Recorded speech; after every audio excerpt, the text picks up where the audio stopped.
మాటలతో మన దేశమాతనే కొలిచెదమా.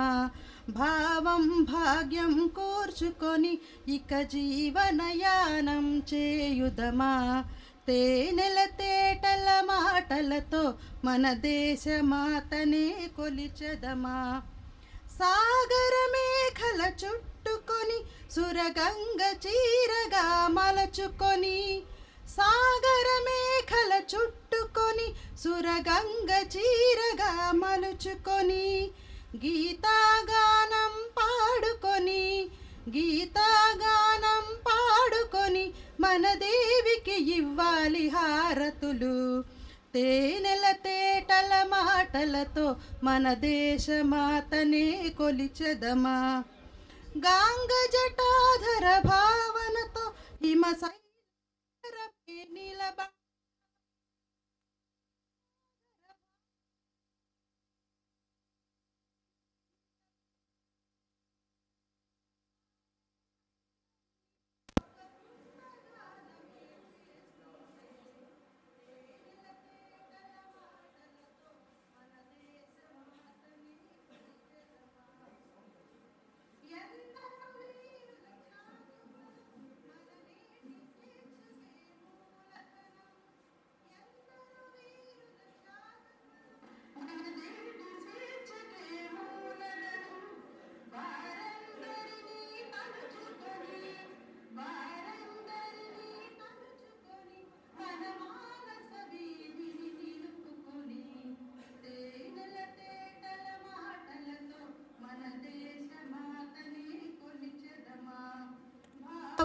భాగ్యం కోర్చుకొని ఇక జీవనయానం చేయుదమా.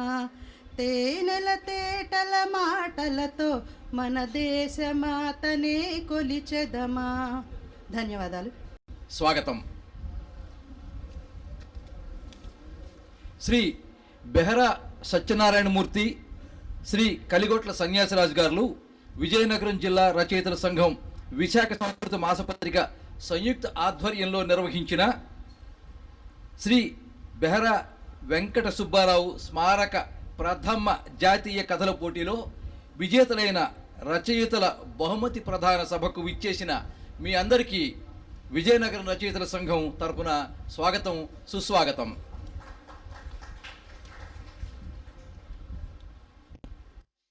ఎడారి పరుగు, అయ్యకోనేరుగొట్ట కథలు కథామంజరి అంతర్జాల పత్రిక సంపాదకులు, ప్రముఖ రచయిత, స్టేట్ బ్యాంక్ ఆఫ్ ఇండియా విశ్రాంత అధికారి శ్రీ జయంతి ప్రకాశ్ శర్మ గారు, జేపీ శర్మ గారిని సాదరంగా ఈనాటి ముఖ్య అతిథిగా వేదికపైకి ఆహ్వానిస్తున్నాను. మీ చప్పట్ల మధ్య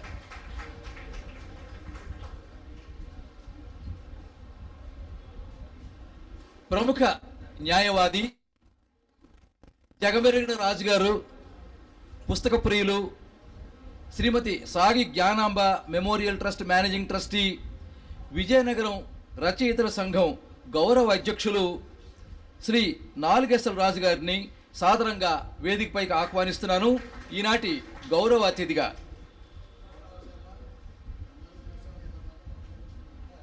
పదమూడు సంవత్సరాలుగా అచ్చుపత్రికలకు ఆదరణ తగ్గిపోతున్న ఈ రోజులలో 13 సంవత్సరాలుగా నిరాఘాటంగా, నిరంతరాయంగా, వినూత్నమైన శీర్షికలతో విశాఖ సంస్కృత మాసపత్రికను ఎన్నో వ్యయ ప్రయాసాలు కోర్చి నడిపిస్తున్న పత్రికా సంపాదకులు శ్రీ సిరేల సన్యాసిరావు గారిని వేదికపైకి సాదరంగా ఆహ్వానిస్తున్నాను మీ చప్పట్ల మధ్య ఈనాటి విశిష్ట అతిథిగా.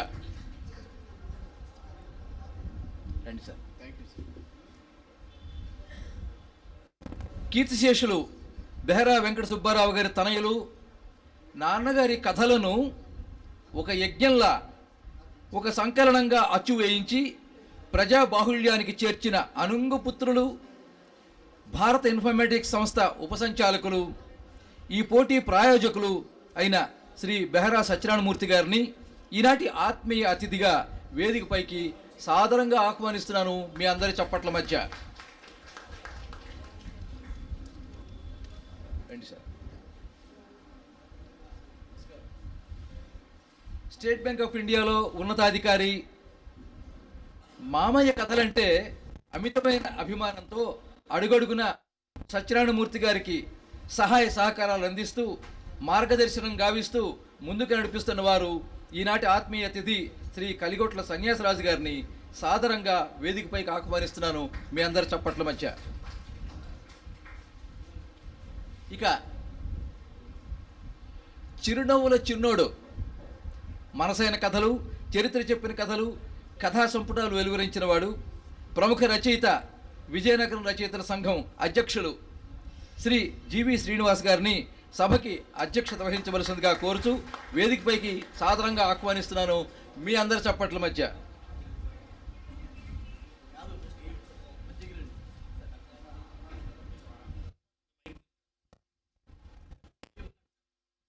ప్రముఖ కథా రచయిత, సుదీర్ఘకాలంగా విజయనగరం రచయితల సంఘం కార్యదర్శి శ్రీ కెకే రఘునందన్ గారిని వేదికపైకి సాదరంగా ఆహ్వానిస్తున్నారు.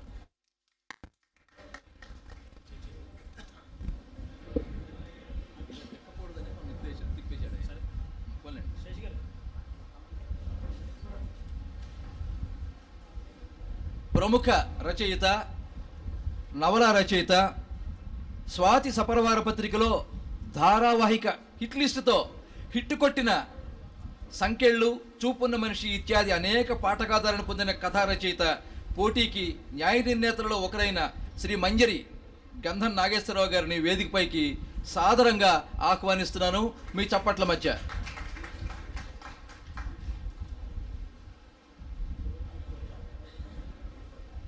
సిరిమాను కథలు, కుట్టు కథలు, 10 అనువాద నవలల సమీక్షా సంపుటాలు వెలువరించిన అభ్యుదయ భావాలు గల రచయిత, వృత్తిరీత్యా టైలరు, ప్రవృత్తిరీత్యా అక్షరాలను కథలుగా వారు ఈ పోటీకి న్యాయ నిర్ణేతల్లో ఒకరైన శ్రీ వి వెంకట్రావు గారిని వేదికపైకి సాదరంగా ఆహ్వానిస్తున్నాను మీ చప్పట్ల మధ్య.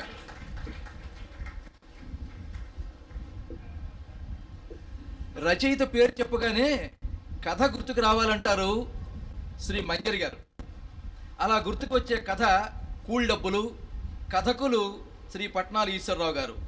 తన కథనే ఇంటి పేరుగా ప్రసిద్ధిగాంచిన శ్రీ పట్నాల కూల్ డబ్బులు ఈశ్వరరావు గారిని పోటీకి న్యాయ నిర్ణేతలలో ఒకరిగా వేదికపైకి ఆహ్వానిస్తున్నాను మీ చప్పట్ల మధ్య. కారా మాస్టారు ప్రశంసలిచ్చిన ఈ కూల్ డబ్బులు ఈశ్వరరావు గారు కథని, కూల్ డబ్బుల కథని ఎంతోమంది కాపీ చేశారు, ఇంకా కాపీ చేస్తూనే ఉన్నారు, చేస్తూనే ఉంటారు. అది ఆ కథ ప్రత్యేకత. సభని నిర్వహించవలసిందిగా సభాధ్యక్షులు, రచయితల సంఘం అధ్యక్షులు శ్రీ జీవి శ్రీనివాస్ గారిని కోరుతున్నాను. భైరవ వెంకట సుబ్బారావు గారి కథల పోటీ మనం నిర్వహించడం మన భాగ్యం. ఆ అదృష్టాన్ని మాకు ఇచ్చిన మూర్తి గారికి మరీ కృతజ్ఞతలు చెప్పుకుంటున్నాను. అంటికంటే ముఖ్యంగా కథల పోటీ ప్రకటించగానే వెల్లువల 119 కథలు వచ్చాయి. ఆంధ్రప్రదేశ్, తెలంగాణ నుంచే కాకుండా ఆస్ట్రేలియా, ఆఫ్రికా, అమెరికా నుంచి కథలు వచ్చాయి. ఆ 119 కథల్లో 5 కథలను మేము పక్కన పెట్టేస్తాం. ఎందుకంటే ఇవి పెద్దవి, కొన్ని చేత్తో రాసి ఫోటో తీసి పంపించారు. మిగతా 114 కథలని ముగ్గురు న్యాయ నిర్ణేతలు చెప్పండి ఎగ్యూలో చదివి 114 కథ చదవడం మాటలు కాదు, అది ఒక నెలలో మళ్ళీ ఫిల్టర్ చేసి చేశారు. అవన్నీ వాళ్ళే వివరిస్తారు. ముఖ్యంగా ఈ సభకు ఇచ్చేసిన ముఖ్యంగా ఎదురుగా ఉన్న సాహితీ పెద్దలకు మనస్ఫూర్తిగా ధన్యవాదాలు చెప్పుకుంటున్నాను. పిలవగానే వచ్చారు, దూరాంచుకు విజేతలు వచ్చారు. ఎక్కువగా ఈ మీటింగ్లో అయితే స్పీచ్లు ఉండవని మనవి చేస్తున్నాను. అంతా కూడా న్యాయమూర్తులు విజేతలు మాట్లాడతారు. మేము కేవలం ప్రేక్షక పాత్ర వహిస్తాము. మా గౌరవ అధ్యక్షులు రాజావారిని సందేశం అందించగా ప్రార్థిస్తున్నాను. కూడా కలిశాను, చాలా విషయాలు తెలుసుకున్నాను. నా చిన్నతనం అంతా గుండాలవారి వీధే, ఎర్లీ ప్రాక్టీస్ కూడా గుండాలవారి వీధిలే. అప్పుడు నేను అడ్వకేట్ కూడా పట్టాలంటే ఫాదర్ అక్కడ పోస్ట్ మ్యాన్ గుండాలవారి వీధిలో ఉండేవారు. అయితే అది పెద్దగా ఉండదు, కానీ ఆయన తెలుసు కొద్దిగా ఆయన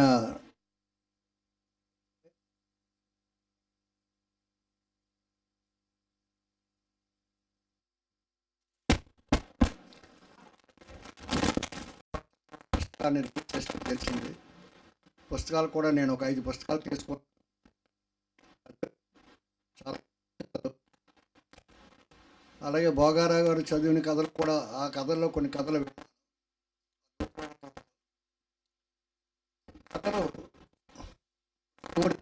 చెప్పవలసింది బాగా చెప్పొచ్చు. నేను అబ్జర్వ్ చేసింది ఈ మధ్యకాలంలో అంటే పూర్వం నవల్స్ బాగా చదివేవారు. ఇప్పుడు నవల్స్ చదివే టైము ఎవరికి ఉందని నేను అనుకోవట్లేదు. అందుకే నవల్స్ రాసేవాళ్ళు కూడా నేను చెప్తున్నాను. ఎందుకంటే నాది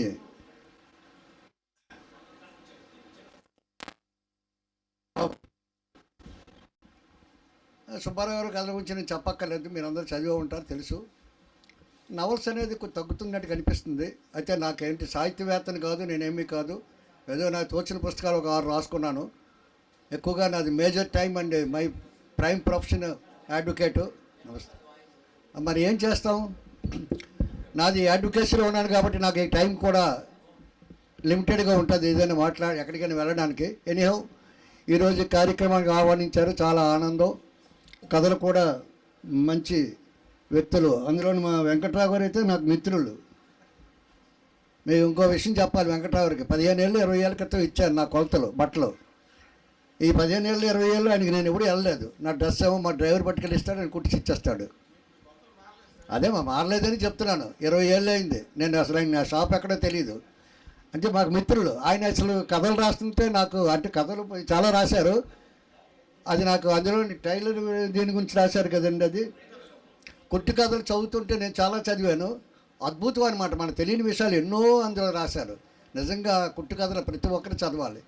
సరే, ఇంకా అన్నీ కాదు, నేను చెప్పేది ఏంటంటే ఒకటి ఎక్కడికైనా ఈ సందేహం. మహానాడు అంటే మీకు తెలుసు కదా, పార్టీ పేరు అతను మహానాడు అంటే తెలుసు కదా. అక్కడ ఒక రకమైన కార్యకర్తలు ఉంటారు అందరూ. ఇవాళ రచయితల మహానాడులా కనిపిస్తుంది నాకు. ఇక్కడ రచయితలే ఉన్నారు అందరూ. ఇది ఒక మహానాడు. అంచేత రచయితల మహానాడులాగా ఉంది కాబట్టి నేను ఒకటి చెప్తున్నాను. నా అప్పీల్ ఏంటంటే, దయచేసి ఎవరికి ఎక్కడికి వెళ్ళినా పుస్తకాన్ని బహుమతిగా ఇవ్వండి. అది మీరు రాసింది అవ్వచ్చు, లేకపోతే ఇంకొకటి అవ్వచ్చు. తర్వాత ఇంకో విషయం, పుస్తకాన్ని బహుమతికి ఇస్తే దానివల్ల ఏమిటంటే పుస్తకాలు చదవడం కొన్నాళ్ళకని హ్యాబిట్ అవుతుంది. రాత్రి నేను పెళ్ళికి వెళ్ళాను. నేను ఎక్కడికి ఏ పెళ్ళికి వెళ్ళి ఎవరి పెళ్ళికి వెళ్ళినా సరే 6 పుస్తకాలు 7 పుస్తకాలు పిన్ చేసి కవర్లో పెట్టిస్తాను. రాత్రి వెళ్ళేసరికి మా ఫ్రెండ్స్ అక్కడ చూస్తూ అన్నారు, రాజు పుస్తకాలైనా తెచ్చావు అంటే ఒక బ్రాండ్. నేను ఎక్కడికి వెళ్ళి పుస్తకాలు ఇస్తానని ఎవరికైనా, ఈవెన్ పొలిటీషియన్ పెద్ద వాళ్ళు మినిస్టర్ దగ్గరికి వెళ్ళినా సరే, ఎమ్మెల్యే దగ్గరికి వెళ్ళినా పుస్తకమే ఇస్తాను. నేను ఇంకేమి ఇవ్వను, బుకే ఇవ్వను, స్వీట్ ఇవ్వను, ఏది ఇవ్వను, పుస్తకం. అంటే ఎందుకు చెప్తున్నానంటే, ఇది ఇలా మనం చేయకపోతే, రచయితలు మనమే చేయకపోతే మన పుస్తకాలు మనం రాసిన ప్రజల్లోకి ఎక్కడికి వెళ్తాయి అనే ప్రశ్న రావాలి. అంతే, దయచేసి పుస్తకాలు ఇవ్వండి. తర్వాత మా జయంత్ శర్మ మీకు తెలిసే ఉంటుంది, కానీ మీకు కాలేజీలో క్లాస్మేట్స్ ఇద్దరమే, చాలా క్లోజ్ ఫ్రెండ్స్. ఆ రోజు ఇవాళ నా అదృష్టం, ఆయన పక్కన కూర్చున్నాను, అతని పక్కనే ఇద్దరు మాట్లాడుకుంటున్నాం. శర్మ ఆ పెచ్చరు మరి చుట్టూ ఎన్ని సంవత్సరాలు ఉన్నాడు కానీ పెచ్చరు కదా సార్, ఐకోనేరు గట్టు కథలని చాలా బాగా రాస్తాడు ఆయన. నిజంగా అది చదువుతుంటే ఆ రోజులన్నీ గుర్తొస్తుంటాయి. అక్కడ ఆచారాలు, అక్కడ మాటలు, అక్కడ అన్నీ చాలా అద్భుతమైన. అదే అడిగాను, శర్మ నేను ఏదో చదువుతున్నాను, ఎక్కడ వస్తున్నది, నాకు బుక్ లేదు, దయచేసి ఉంటే 10-20 పుస్తకాలు ఉంటే నేను కొంటాను, నేను ఎవరికో గిఫ్ట్కి ఇచ్చుకుంటాను అన్నాను. అలాగే బ్రదర్ ఇస్తానన్నారు. చాలా ఆనందం. నేను ఏ రచయిత పుస్తకాలు వేసినా నా రూల్ అంటే సగం రేటుకి ఇవ్వాలి. మీరు ఫేస్ వాల్యూ మీద సగం రేటుకి, అది 10, 20, 30 కాస్ట్ని బట్టి కొంటాను. అవి నేను డిస్ట్రిబ్యూట్ చేసుకుంటాను, లేకపోతే ఏ పిల్లలకో ఎక్కడో ఇచ్చుకుంటాను. ఇప్పటికి నేను 40 లక్షల రూపాయల పుస్తకాలు ఇచ్చాను 25 ఏళ్ళలో.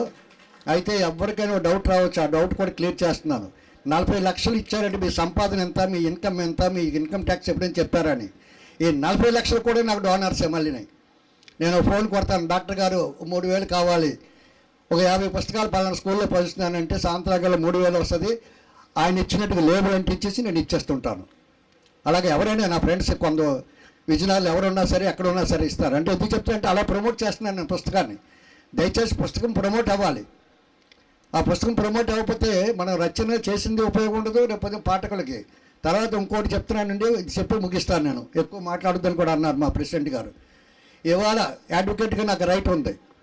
ఇవాళ నేరాలు జరుగుతున్నాయి, ఘోరాలు జరుగుతున్నాయి, రేపులు జరుగుతున్నాయి, చాలా చాలా అఘాయిత్యాలు జరుగుతున్నాయి. తర్వాత పెళ్ళైన సంవత్సరంలోనే విడాకులు తీసుకోవడం కోర్టులకు వస్తున్నారు. ఇవన్నిటికీ కారణం, ఏకైక కారణం ఏమిటో తెలుసా? మంచి పుస్తకాలు చదవకపోవడం వల్లే, వాళ్ళ పుస్తక జ్ఞానం లేకపోవడం వల్లే.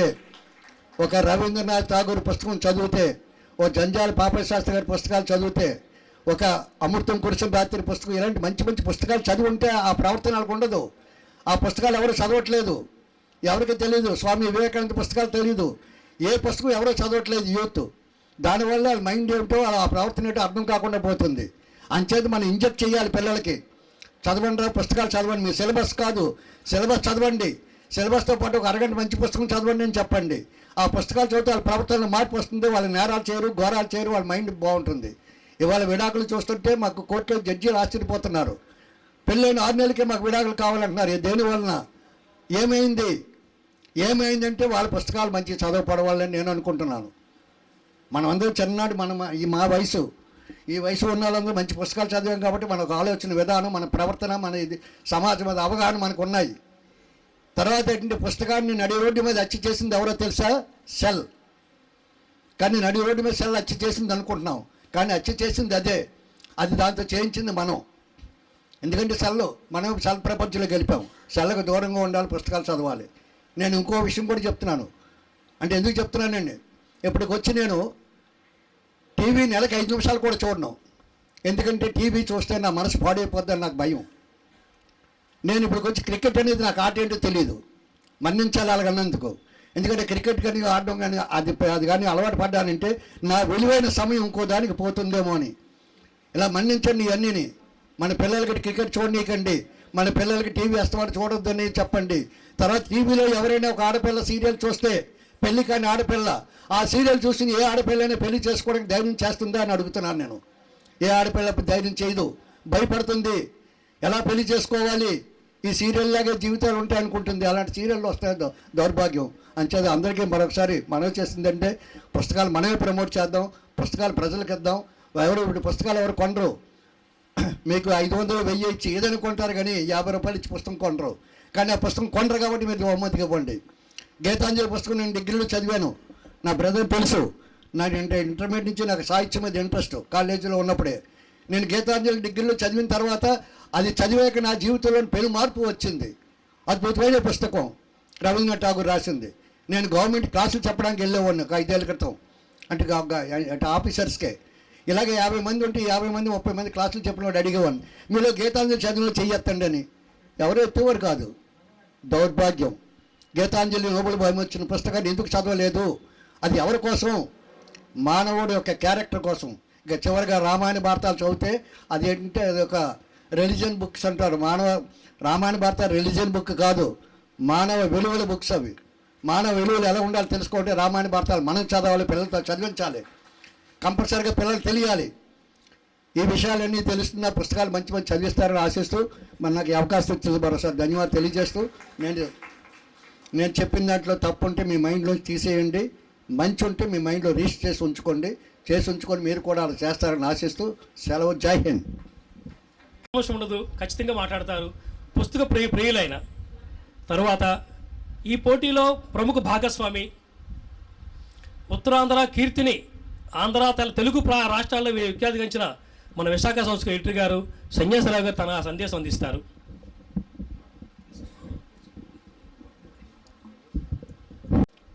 ఈనాటి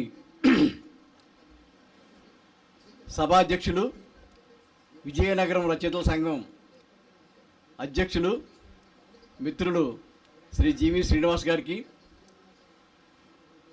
విజయనగరం రచయితల సంఘం వ్యవస్థాపక అధ్యక్షులు శ్రీ నాలుగసల రాజు గారికి, ఈనాటి ముఖ్య అతిథి ప్రముఖ రచయిత శ్రీ జేపీ శర్మ గారికి, మిగతా సాహితీ మిత్రులకు అందరికీ ముందుగా నమస్కారాలు తెలియజేస్తున్నా. ఇక్కడ వేదిక మీద ఉన్న వాళ్ళకన్నా వేదిక ముందు ఉన్నవాళ్ళు కూడా చాలా గొప్పవాళ్ళు, పెద్దవాళ్ళు. సాహిత్యం బ్రతకాలంటే ఇటువంటి సభలు సమావేశాలు విరివిగా జరగాలండి. అలాగే మన రాజుగారు చెప్పినట్టు పుస్తకాలు మనం కొని మిత్రులకు ఇవ్వడం వల్ల కూడా సాహిత్యాన్ని వ్యాప్తి చెందొచ్చు. అలాగే ఇక్కడ ఉన్న వాళ్ళందరూ 50-60 పైబడి ఉన్నవాళ్ళే. యువత కూడా ఈ కార్యక్రమాల్లో భాగస్వాములు చేయాలి. వీలుంటే మీ అంటే మన పిల్లలు రావచ్చు రాకపోవచ్చు, కానీ మనవాళ్ళు మునిమనవాళ్ళను కూడా తీసుకొస్తే ఈ పెద్దవాళ్ళు చెప్పిన మాటలు విని సాహిత్యం వైపు కొద్దిగా మొగ్గే అవకాశం ఉంటుంది. అలాగే ఈ కథల పోటీలు పెద్దవాళ్ళకే కాకుండా పిల్లలకు కూడా పెడితే వాళ్ళు గొప్ప కథలు రాయకపోవచ్చు, గొప్ప సాహిత్యాన్ని సృజించకపోవచ్చు, కానీ అలవాటు అవుతుంది, సాహిత్యం రాయడం అలవాటు అవుతుంది. వాళ్ళ రాజుగారు చెప్పినట్టు మంచి మార్గం వైపు మళ్ళీ అవకాశం ఉంటుంది. శ్రీ బెహరా వెంకట సుబ్బారావు గారు చాలా అదృష్టవంతులు. ఇక్కడున్న ప్రతి కవి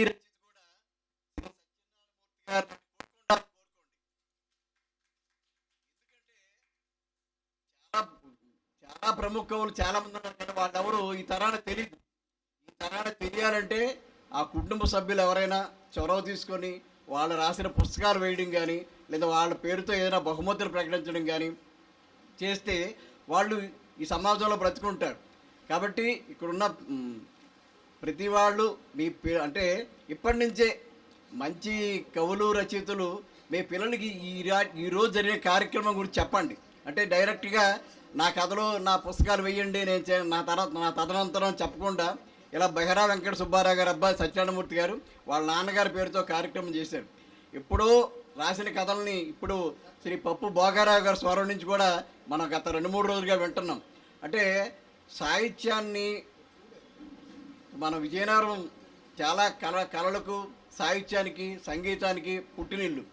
ఇటువంటి గడ్డ మీద పుట్టిన మా జేపీ శర్మ గారు ఆయన మంచి నాయకుడు స్టేట్ బ్యాంక్ ఆఫ్ ఇండియాలో, అంతేకాకుండా మంచి కవి, మంచి రచయిత. అంటే విజయనగరం ఈ మట్టికున్న గొప్పతనం అది.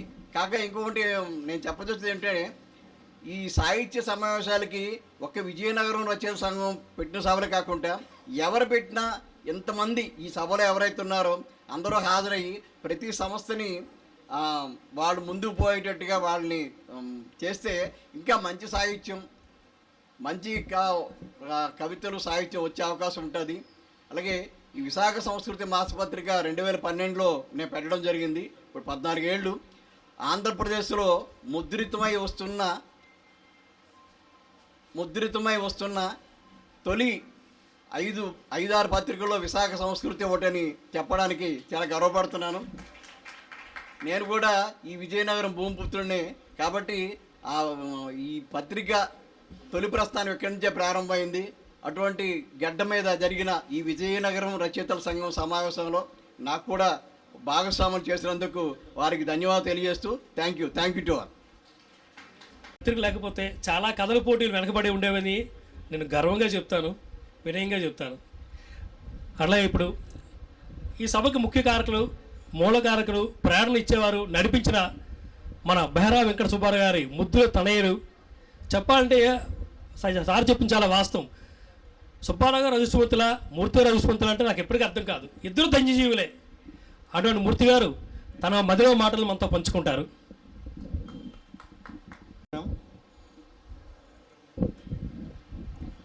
సభకి నమస్కారం.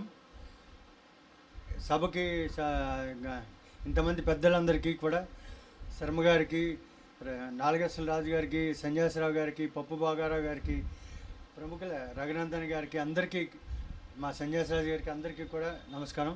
ఫస్ట్ మన శ్రీనివాస్ గారి ప్రశ్నకి జవాబు చెప్తాను.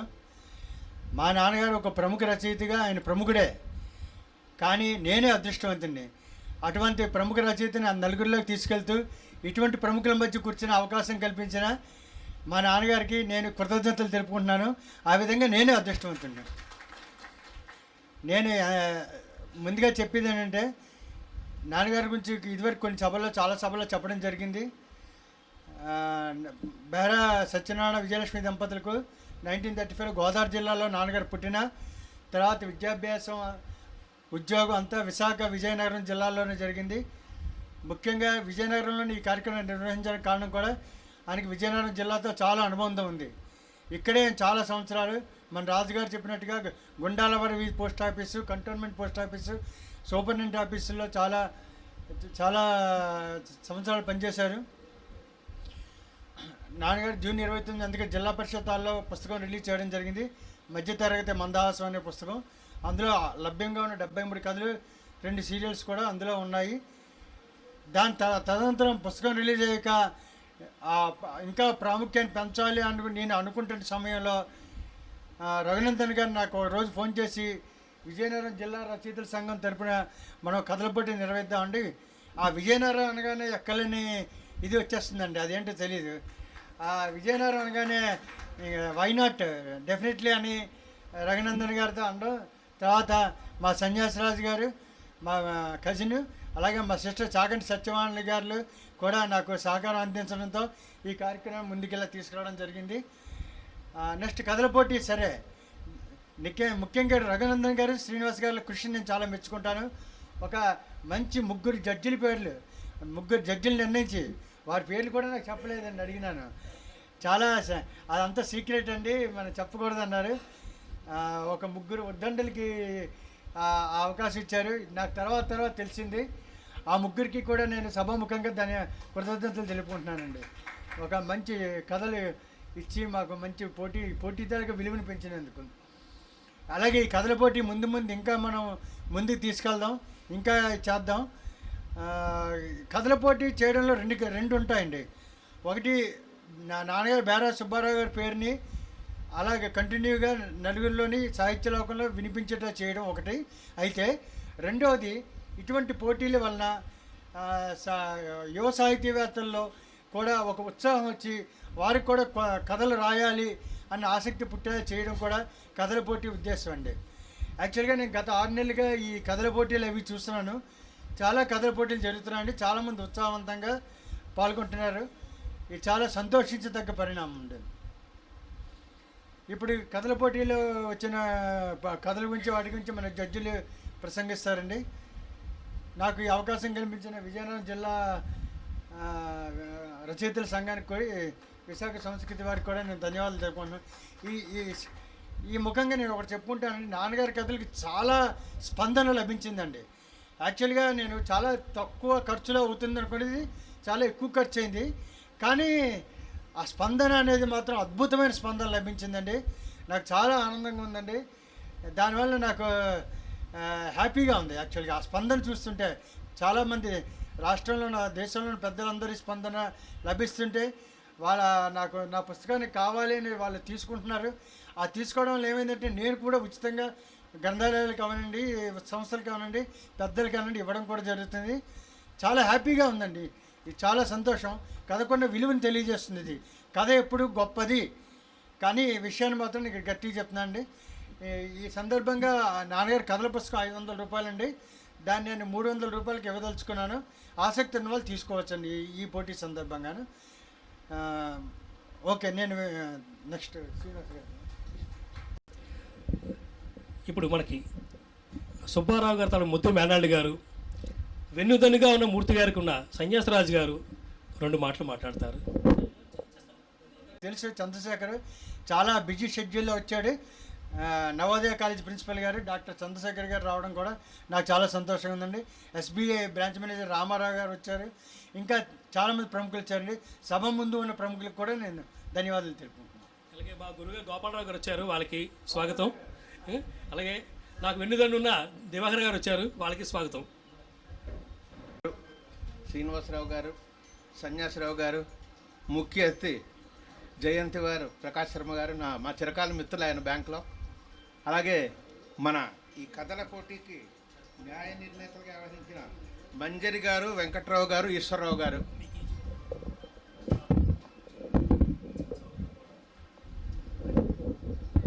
ఏవైతే నీతులు కానీ శుద్ధులు ఏమని చెప్పారో అవి నిజ జీవితంలో కూడా ఆచరించిన చూపెట్టిన మహానుభావులు. మాకందరికీ కూడా మా కుటుంబంలో చాలామందికి రోల్ మోడల్. అలాగే ఆయనతో పనిచేసిన సహోద్యోగులకి, సబార్డినేట్స్కి రోల్ మోడల్స్. ఈ సందర్భంగా కూడా చెప్పాను నేను. అలాగే నాకు వారితో అనుబంధం. వారి ఇంట్లో ఉండి నేను నా ముఖ్యమైన విద్యాభ్యాసం 6వ క్లాస్ నుంచి 10వ క్లాస్ వరకు చదువుకున్నాను. నన్ను కూడా వాళ్ళలో ఒక పుత్రుడిగానే భావించి చెప్పారు. ఈరోజు నేను ఈ స్థాయిలో సమాజంలో నిలబడగానంటే మా కార్యాలయంలో, బ్యాంకులో ఈ ఉన్నత స్థాయిలో ఉన్నానంటే దానికి కారణం, ముఖ్య కారణం మా మావయ్య గారు అని చెప్పుకోవచ్చు. అలాగే ఈ కథల వెలుగులోకి తీసుకురావడంలో మా బావ సత్యనారాయణమూర్తి పడిన తపన ఫ్రమ్ డే 1 నుంచి నేను చూస్తున్నాను. ఒక ఫస్ట్ 1 మ్యాన్ ఆర్మీగా మొదలెట్టి తర్వాత ఎవరో మేము చిన్న చేసి సహకారం చేసిన మిత్రులు వాళ్ళు చేసిన ముందు స్టార్ట్ చేయడం 1 మ్యాన్ ఆర్మీగా స్టార్ట్ చేసి ఆ కథలను సేకరించి ఎంతో ప్రయాసలు కోర్చి, అలాగే కార్యాలయంలో కూడా తను ఉన్నత స్థాయిలో ఉన్నాడు. ఆ బాధ్యతలు నిర్వహిస్తూ ఇది చేశాడు. అది చాలా దానికి సత్యనారాయణమూర్తికి నా అభినందనలు తెలియజేస్తున్నాను. తన తాలూకా ఇంత కష్టపడిన ప్రయత్నం కూడా చాలా సఫలీకృతమైందని చెప్పాలి. గతంలో మనం ఇక్కడ ఈ జిల్లా పరిషత్ కార్యాలయంలో అనుకుంటా ఇది రిలీజ్ చేసుకున్నాం పుస్తక తదనంతర కార్యక్రమం కూడా నిర్విరామంగా చేస్తూ ప్రముఖుల్ని కలుస్తూ వారికి పుస్తకం అందజేసి వారి చేత వాళ్ళు రివ్యూలు రాయిగా, అలాగే ముఖ్యంగా ఈ మధ్య చాలామంది నాకు కనిపించినప్పుడు చెప్తున్నారు, మావిగా పరిచయం లేని వాళ్ళు కూడా ముఖ్యంగా పప్పు భోగారావు గారు చదివిన కథలు వినడం, ఆయన గొంతుకులో వినడం, అలాగే లక్ష్మి గారు చెప్పే కథలు ఇవన్నీ కూడా చాలా ప్రాచుర్యంలోకి వెళ్తాయి. దీనంతటికీ కారణం మూల కారకుడైన సత్యనారాయణమూర్తికి నా అభినందనలు తెలియజేస్తున్నాను.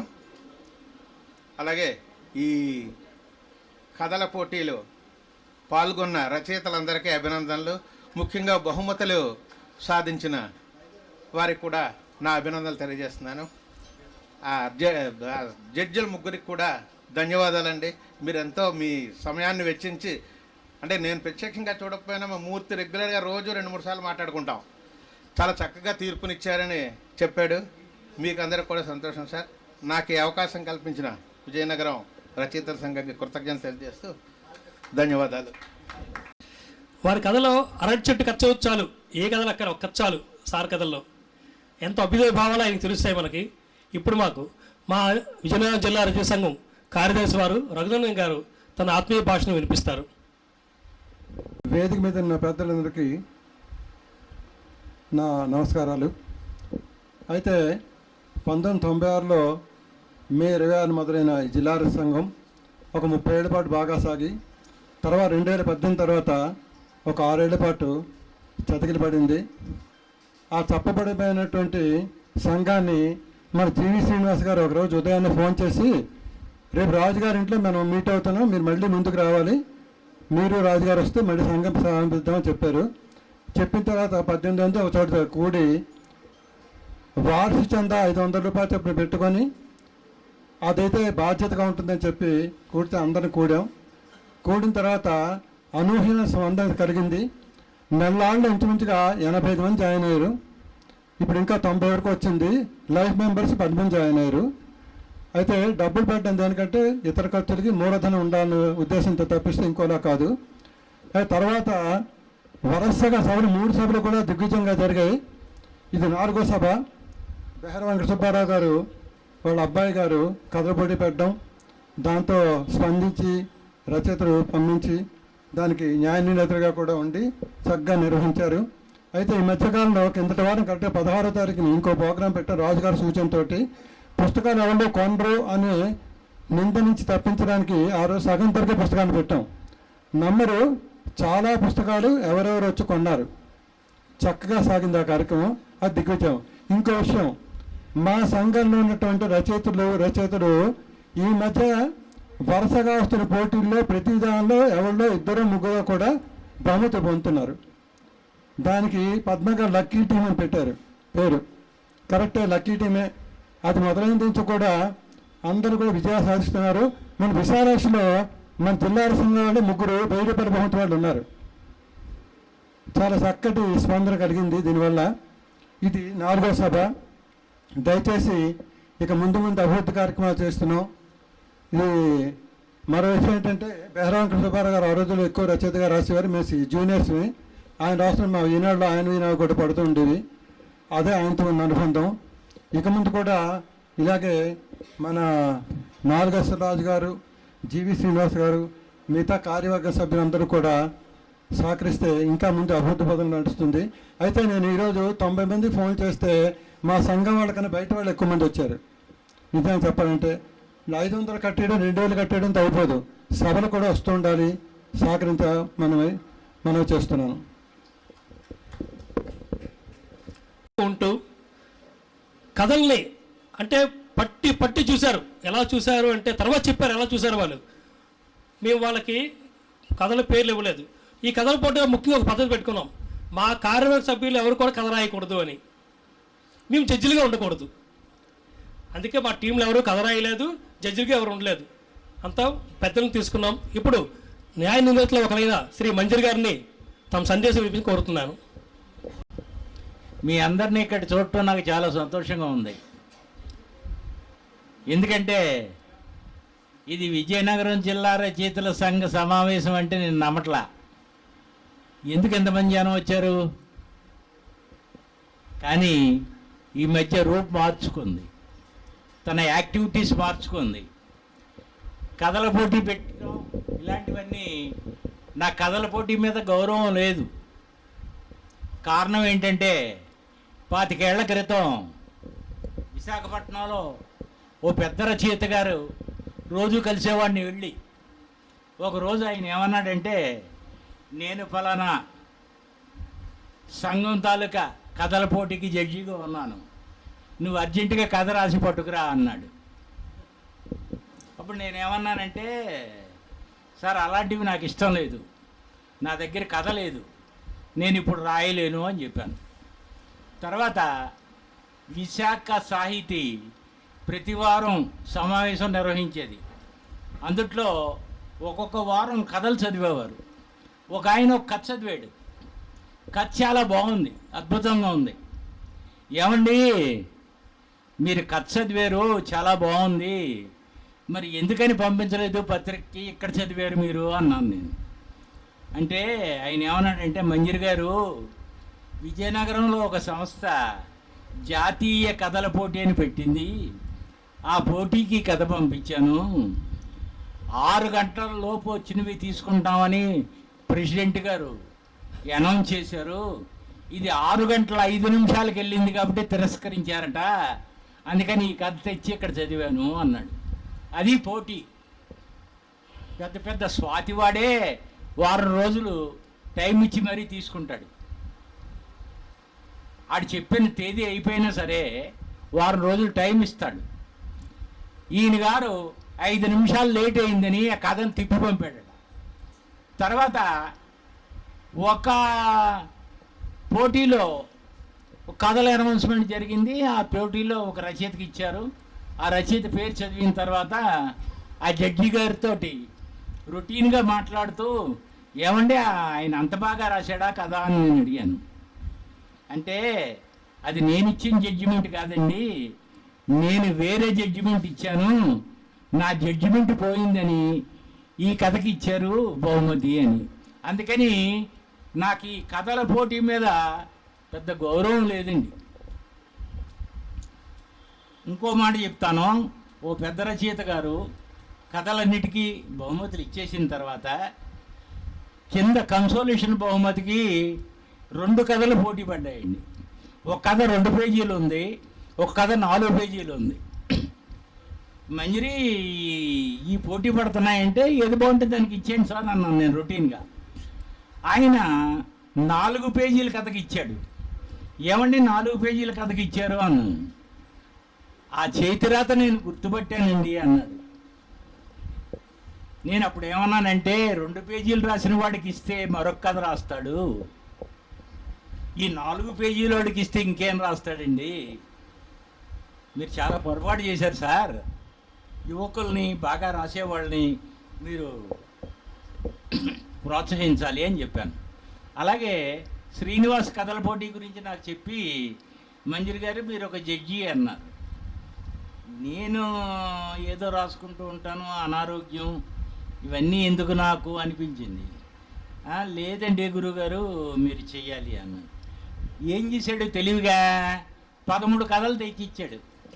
13 కదా అని చదివేశాను. మళ్ళీ 30 తెచ్చాడు. అమ్మ దొరికిపోయారా బాబు అనుకున్నాను, 30 చదివేశాను. మళ్ళీ ఒక 40 తెచ్చాడు. మొత్తం మీద 115 112 కథలు తెచ్చాడండి. అంటే 350 పేజీలు మేము చదవాలి. సరే నేనేం చెప్పానంటే ఆయనకి కథల పోటీ ప్రారంభించే ముందు రచయిత పేరు మాకు తెలియకూడదు, నెంబర్ 1. తర్వాత జడ్జీలు ఎవరో రచయితలకు తెలియకూడదు. మళ్ళీ ఆడు ఫోన్ చేస్తాడు, గురుగారు నేనుండో అని. ఇవన్నీ ఎందుకండి, మీరు ఆ పని చేయండి అంటే అలాగే అన్నాడు. మొత్తం 113-14 కథలండి, 350 పేజీలు. మేము ముగ్గురం. ఇంకొక విశేషం ఉంది ఇందులో. నేను ఒక జడ్జిని, ఇంకో జడ్జి వెంకట్రావు గారు అని నాకు తెలీదు, ఈశ్వరరావు గారు అని కూడా నాకు తెలీదు. చూడండి ఎంత జాగ్రత్తలు తీసుకున్నాడో. అప్పుడు నేను ఈయనకేం చెప్పానంటే, నేను కథలు చదివేసి వెంటనే మార్కులు వేసేస్తాను, ఆ స్క్రిప్ట్ నీకు ఇచ్చేస్తాను, నువ్వు పట్టుకుపోయి ముగ్గురు వేసిన కథలు అది మార్కుల్ని కూడి ఏది ఎక్కువ వస్తే దానికి బహుమతి ఇవ్వమనం అన్నా. ఆశ్చర్యకరంగా ఏంటంటే, ఒక కథ బాగుందని నేను 6 మార్కులు 7 మార్కులు ఇచ్చిన దానికి ఇంకో రచయిత 8 మార్కులు ఇచ్చాడు, ఇంకో రచయిత 9 మార్కులు ఇచ్చాడు. అంటే మంచి కథని వాళ్ళు గుర్తించారు. నేను చెప్పేది అది మీకు. ఎవరు రాయినివ్వండి, ఎవరైనా మాకు అనవసరం. మొత్తం మీద అటు తేల్చి ఇటు తేల్చి ఒక రోజు కూర్చున్న తర్వాత 11 కథలు తేలేయండి. ఈ 11 కథలు తేలే కానీ ఎవరు రాశారో మాకు తెలియదండి. ఆ లాస్ట్లో బహుమతులు డిసైడ్ చేసిన తర్వాత ఎవరు ఆ రచయిత అని చెప్పి అప్పుడు చెప్పాడండి ఈయన. ఇలా ఉన్నాడు కానీ నవ్వుతూ ఉంటాడు కానీ చాలా డేంజర్ అండి. మీరు బాగా గుర్తుపెట్టుకోండి, నవ్వుతూ ఉంటాడు, మన ముంచేస్తాడు. ఆయన అప్పుడు చెప్పాడండి. చెప్తే 5 కథలకు ఇచ్చేసారండి బహుమతి. ఇంకా కథలు ఉండిపోయి మేము 11 సెలెక్ట్ చేసాం. 24 వచ్చింది ఒకటి, 23 వచ్చింది ఒకటి, 22 ఒకటి, ఇలాగా. అందుట్లో నేనేం చెప్పానంటే, ఇక్కడ వరకు వచ్చాయి కథలు, అందుచేత వీటిల్లో వదిలేయటం మంచిది కాదు. నేను జ్యూరీ అవార్డు 2టికి ఇస్తాను, నా సొంత డబ్బులు అనగానే వెంకట్రావు గారు 3 కథలకు ఇచ్చారు. ఆయన మొత్తం 11 కథలు మేము సెలెక్ట్ చేసిన వాటికి బహుమతులు ఇచ్చాం. ఇది ఎందుకు చెప్తున్నానంటే మిత్రులారా, ఈ కథలు చదివినప్పుడు నేను గమనించింది ఏంటంటే, ఇందుట్లో కుర్రోళ్ళు లేరు, అందరూ వృద్ధులే, తలమాసిన వాళ్ళు, తలకు రంగేసిన వాళ్ళును. అంచేత దయచేసి యువతను కూడా ప్రోత్సహించమని నేను కోరుతూ మన శ్రీనివాస్ గారిని మాట్లాడమని మీ అందరికీ కృతజ్ఞతలు తెలియజేసుకుంటాను. ధన్యవాదాలు సార్. ఇప్పుడు మరొక జడ్జి గారు వెంకట్రావు గారు మాట్లాడతారు. బహుమతులకి జడ్జిలు కథలు చదివిన తర్వాత ఒక మంచి కథ కూడా మిస్ అవ్వకూడదు, పాట కూడా చేరాలని చెప్పేది వాళ్ళు స్వచ్ఛందంగా అమౌంట్ ఇచ్చి జ్యూరీ అవార్డు ప్రకటించడం చాలా గొప్ప విషయంగా నాకు అనిపించింది. ఏ కథ కూడా ఎక్కడ చూడలేదు అది. అందుకు జడ్జిలకి మనస్ఫూర్తిగా కృతజ్ఞతలు చెప్పుకుంటున్నాను. ఇప్పుడు వెంకట్రావు గారు మాట్లాడతారు. పెద్దలకి ఒక సాహిత్య సమావేశానికి ఇంతమంది రావడం, కథలకు ఉన్నటువంటి ప్రోత్సాహం అనేది నాకు అనిపిస్తుంది. విజయనగరం జిల్లా రచయితల సంఘం ఇటువంటి కథల పోటీ నిర్వహించడం, అది కాకుండా రాష్ట్ర వ్యాప్తంగా నిర్వహించడం, అంతేకాకుండా స్పందన 114 కథలు వచ్చాయి. శ్రీనివాసరావు గారు ఏ రోజుకు వచ్చినా ఆ రోజు నాకు పంపించింది అంటే వాట్సాప్లో ఎప్పటికప్పుడు పంపించేవారు. రోజుకు 3-4 కథలు. ఆ రకంగా నాకు కొంచెం పని సులువైంది. ఎప్పుడు ఎక్కడికి వెళ్ళినా కాసేపు టైం దొరికితే సెల్ తీసి ఆ కథ చదివేయడం, వెంటనే నేను మార్కులు వేసుకోవడం. మార్కులు ఎన్ని వేసినా ఆయనకు మాత్రం ఇప్పుడు చెప్పలేదు నేను, ఎందుకంటే మేము ముందే మా నిబంధన అన్నమాట. ఎవరు ఏ కథకి ఎన్ని మార్కులు వేస్తున్నారో అనేది, జడ్జిస్ ఎవరనేది, రచయిత ఎవరనేది ఎవరికి తెలియదు. 100% ఈ కథల పోటీ పూర్తిగా జెన్యూన్గా జరిగింది. ఇక్కడ ఎవరి దళక ప్రమేయం లేదు. ఇక్కడ రచయిత సంఘం దళక ప్రమేయం లేదు, మా ప్రమేయం కూడా లేదు. ఒకవేళ నాకు నచ్చి నేను ఒక మార్కులు ఎక్కువ వేసినా మిగతా వాళ్ళు కూడా వేయాలి కదా, అప్పుడే కదా ప్రైజ్ వచ్చేది, లేకపోతే ఎందుకు వస్తుంది, రాదు కదా. ఆ రకంగా పూర్తిగా 100% పూర్తిగా జెన్యూన్గా జరిగింది. ఆ విషయంలో నేను జిల్లా రచయితల సంఘాన్ని ప్రత్యేకమైన అభినందనలు తెలియజేస్తున్నాను. ఇంకొకటి ఏంటంటే చాలా విచారించవలసిన విషయం ఏంటంటే విజయనగరం నుంచి తక్కువ కథలు వచ్చాయి, మిగతా అన్ని చోట్ల నుంచి వచ్చాయి కథలు ఎక్కువ బాగానే వచ్చాయి, కానీ విజయనగరం నుంచి ఎందుకో 5-6 వచ్చాయి కదండి, చాలా తక్కువ వచ్చాయి. ఎందుకంటే కథ పుట్టిందే మన విజయనగరం, తొలి కథ దిద్దుబాటు పుట్టిందే మన విజయనగరంలో. అలాంటప్పుడు మరి విజయనగరంలో కూడా కథకు తగ్గిపోయారు. గురజాడ కన్నా ముందే ఎవరో బండారు అచ్చిమాంబ అనే ఒక ఆవిడ రాసింది, సంఖ్యాని శర్మ అనే ఒక ఆయన రాశారు. కానీ పరిశోధకులు మా గురజాడ అప్పారావు గారు దిద్దుబాటునే తొలి కథ కింద ప్రామాణికంగా తీసుకుంటారు, ఏదో టెక్నికల్ ప్రాబ్లమ్స్ వలన. అలాంటిది మన విజయనగరంలోని కథకులు తక్కువ రావడం ఒక రకంగా విచారించదగిన విషయమే నాకు అనిపిస్తుంది. అది సరే, ప్రజలు వచ్చే కథల సంగతి మనం పక్కన పెడదాం. ప్రజలు రాని కథల గురించి కూడా మనం మాట్లాడుకోవాలి. వాళ్ళు ఉత్సాహంగా రాయడం, అసలు కథని అటెంప్ట్ చేయడం కూడా చాలా గొప్ప విషయం. ఎలా రాశారు, వాళ్ళ శైలి ఎలాగుంది, ముగింపు ఎలాగుంది, ఎత్తుగడ ఎలాగుంది అనే విషయాలు పక్కన పెట్టినా, భాష ఎలాగుంది అనే విషయాలు పక్కన పెట్టినప్పటికి కూడా కథ అనేది ముందు అటెంప్ట్ చేయాలి, రాయాలి. ఎందుకంటే రచయితకి ఒక సామాజిక బాధ్యత ఉంటుంది. సమాజంలోని అందరూ ఒక అన్యాయం జరిగినప్పుడు రచయిత కూడా అలాగ తల ఉంచుకుని వెళ్ళిపోడు. రచయిత తనకు తోచింది ఏదో రాస్తాడు, కవిత కావచ్చు, కథ కావచ్చు, వ్యాసం కావచ్చు, ఏదైనా కావచ్చు. ఏదైనప్పటికీ కూడా సమాజంలోని ఒక అభివృద్ధి పదంలో ఇంకా సమాజం ఉండాలి, ఇంకా ఇంకోలాగా ఉంటే బాగుంటుంది. ఇప్పుడు సమస్యలతో వాటితో మనం సతమతం అవుతున్నాం కాబట్టి దీనికి ఏదైనా ఒక అక్షర రూపం ఇవ్వాలి. దాన్ని మనం ఏదైనా పత్రిక పంపించి, లేదంటే ఇలా పోటీకి పంపించి దాన్ని చూసుకుంటే ఆ కథ వాళ్ళు మరికొంతరు ఇన్స్పైర్ అవుతారు.